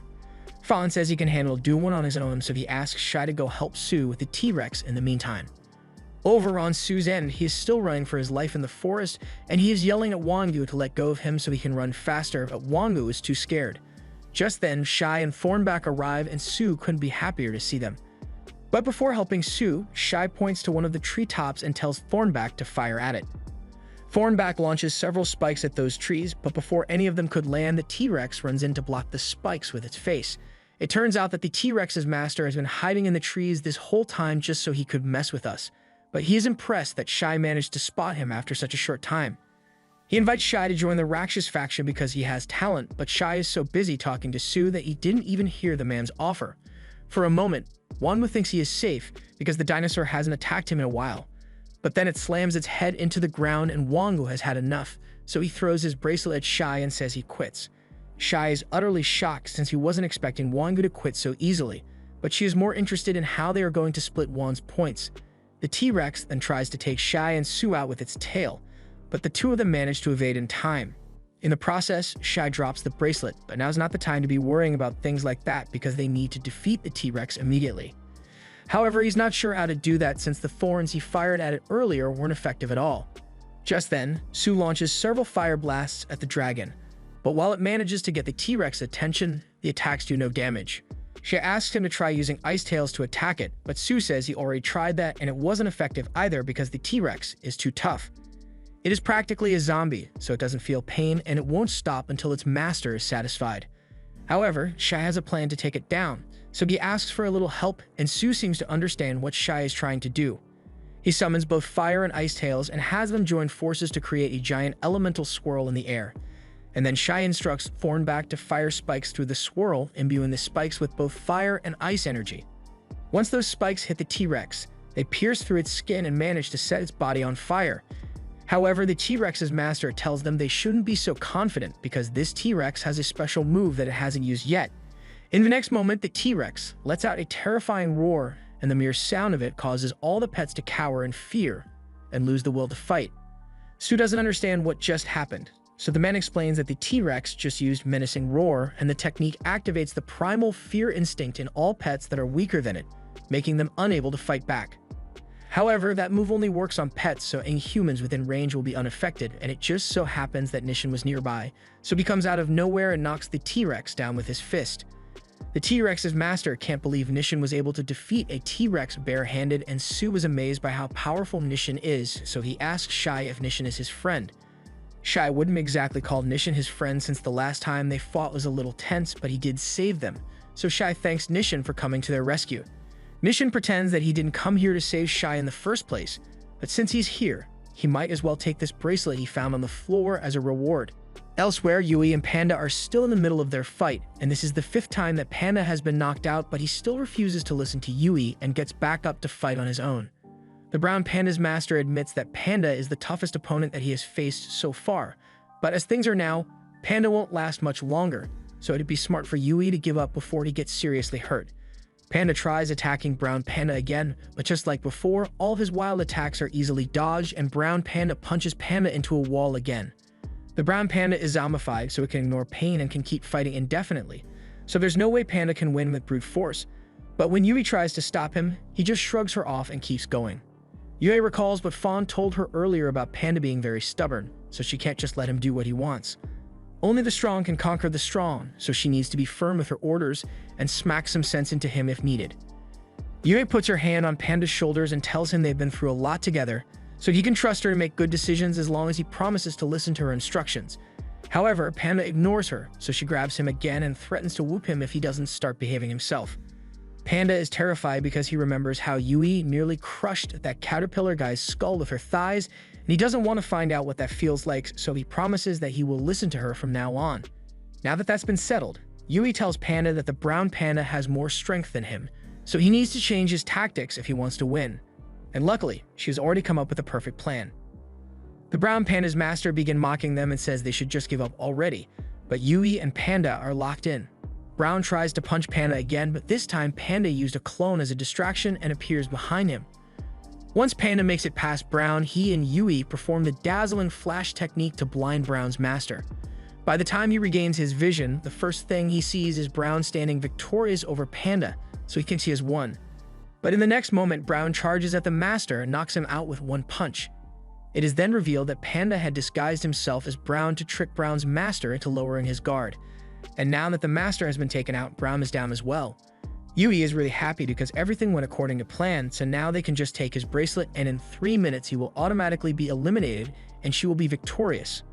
Meanwhile, on the beach, Fawn is alone with Duan, and they are about to face off against each other. When Duan was still in the process of training Jaime, he went to Master Fawn and asked him to have a little practice match with him so he could learn how to master it. Duan was so happy when Master Fawn agreed to spar with him, but now, even though Master Fawn is supposed to be dead, for some reason he is getting the same feeling. Fawn tells Gu to let him handle this on his own, so she flies into the air, but before she leaves, she asks Fawn to give Duan a chance to explain himself once this is all over. Duan orders Jaime a charge at Fawn, but Fawn uses his water bag skill to stop Jaime in her tracks and slam her to the ground. Duan is shocked when he sees this because this is the exact same skill that Master Fawn used against him when they were fighting years ago.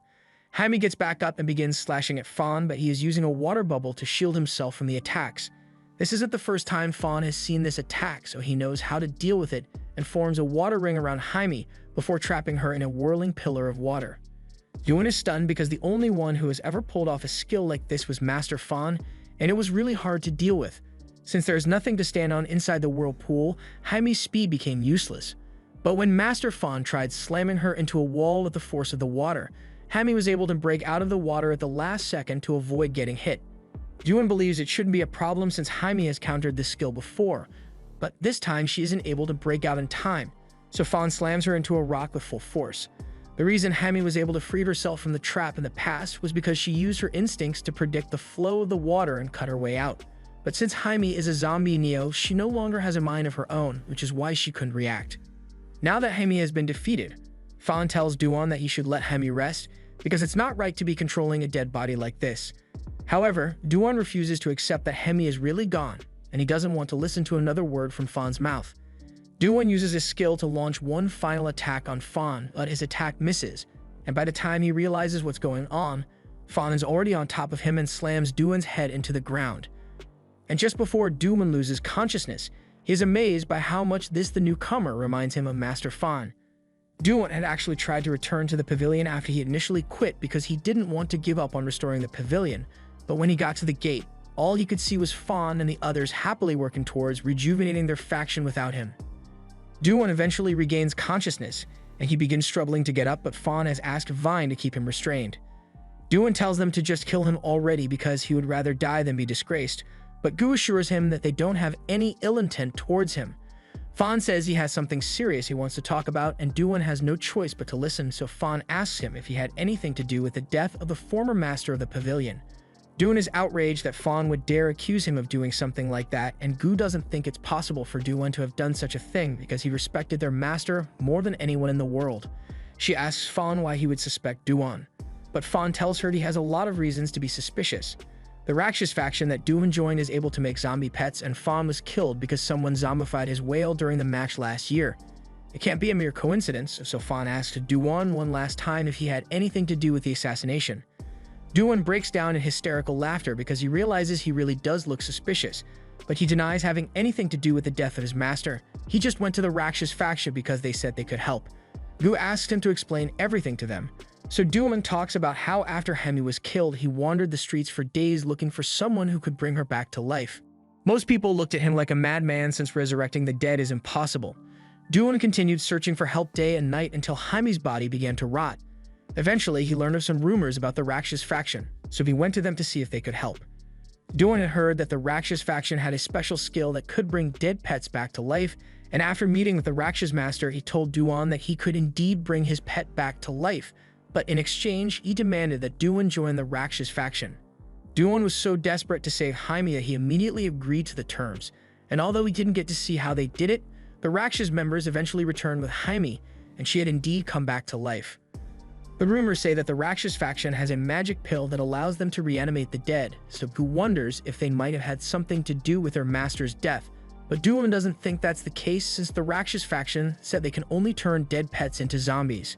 However, that doesn't change the fact that their zombie pets are similar to what happened to Master Fawn's whale. Fawn releases Duan since he no longer has any reason to suspect him, and he apologizes for acting so harshly. He extends his hand and asks if Duan would like to work together so they can investigate the Rakshas faction together after the tournament is over, and seeing such a display of kindness reminds Duan of the day he first met Master Fawn. He is about to take Fawn's hand, but at the last second, he hesitates because he doesn't think he deserves to be accepted back into the pavilion. Just then, a woman named Mizzy appears behind them, and she's from the Beacon faction, so she's here looking for a fight. She throws 2 explosive pods at the ground, so everyone is forced to jump out of the way, and Gu's forced to push Duan out to safety because he is still a bit dazed. Once she regains her bearings, Gu tells Duan that he can wait here and rest since he is still injured, but she needs to go help Fawn in the fight, so she runs off. Duan feels completely helpless, and he begins thinking that the pavilion no longer needs someone like him, so there's no point in him joining them. As a result of his insecurities, Duan begins to hallucinate and suddenly sees an illusion of Gu holding his hand. She happily leads him into the pavilion, or at least what Duan remembers the pavilion as, and even though he knows it's not real, once he sees all his old friends and Master Fawn happily working together, he can't help but break down in tears. He then sees an illusion of what Jaime once was, and this makes it painfully clear to him that the Jaime he has now isn't the same pet he once loved. Meanwhile, Fawn is firing several water blasts at Mizzy to try and bring her down, but it's not easy since her flight pattern is hard to predict. Eventually, Fawn manages to sneak up on her and orders Nyan to swallow Mizzy, but unfortunately, Mizzy managed to stab Nyan's mouth to escape and proceeds to swing him around by his antenna before slamming him to the ground. That practically takes Fawn out of the fight, so Goose steps up to confront Mizzy by using Scent Skipper to fly into the sky. Mizzy tries to knock Gu down using some of her tendrils, but Gu's flying skills are advanced enough that she is able to dodge most of the tendrils and manages to get behind Mizzy. And once she's in Mizzy's blind spot, Gu creates a pink slime ball and throws it at her. Mizzy was unable to react in time, so she gets covered in the sticky pink goo, and with it all over her, she can't move her wings anymore to stay in the air, so she falls into the forest. However, she refuses to go down alone, so just before she drops out of the sky, Mizzy uses one of the tendrils to grab Gu by the ankles and drags her down too. Duan hears Gu scream and wants to go help, but that would mean leaving his perfect imaginary world behind, so he is starting to hesitate. Meanwhile, Gu and Mizzy have crash-landed in the forest, and Gu's Scent Skipper was badly injured during the fall, so she won't be able to fight anymore. Gu stores her pet away so she doesn't get hurt anymore, but Mizzy seems like she's perfectly fine and she's really pissed. She rips the pink goo off her body and uses her tendrils to spit some flammable body fluid Gu as revenge. Mizzy then strikes her tail against a rock to create a spark and sets the forest on fire while creating a ring of flames around Gu. She plans to leave Gu here so she can burn to death, and with her pet out of commission, it looks like there really is no way for Gu to escape. Trees begin to burn and crumble all around Gu, and Duan can hear all the chaos going on nearby, so his imaginary world begins to go down in flames as reality creeps back in on him. He tries to convince himself that everything here is real, but deep down, he knows that no matter how hard he tries, things can never go back to the way they were before. A lot of his old friends have already left the pavilion for good. Master Fawn has been dead for over a year now, and even his beloved pet, Jaime, has died and become nothing more than an animated corpse. He realizes he can't reclaim the things that he has already lost, but there are still people who care about him a lot, like Gu, but if he doesn't do something soon, then the real Gu is probably going to die a painful death, and that's something he can't let happen. Duan calls out to Jaime and asks her to fight with him one last time so they can save Gu before he finally puts her to rest. A few moments later, Jaime cuts through the flames to make a path to Gu, so Duan runs in to get to her. Gu is relieved to see Duan, but she has inhaled a lot of smoke, so it's hard for her to keep standing and she nearly collapses. Duan catches her and begins carrying Gu out of the flames, but when she looks back, she realizes that Jaime is still standing in the middle of the fire. She begs Duan to tell Jaime to get out of there before she gets burnt to ash, but Duan tells her it's better for things to end like this. As much as Duan doesn't want to admit, Fawn had a point when he said turning Jaime into a zombie wasn't the right thing to do. As he continues to walk away, Duan recalls all the fond memories he had with Jaime before she died, and he knows he has to come to terms with her death. He can't keep putting Jaime through such torture for his own selfish reasons, so he hopes she can finally find peace in the afterlife. This was the end of episode 10. Subscribe to not miss the next part.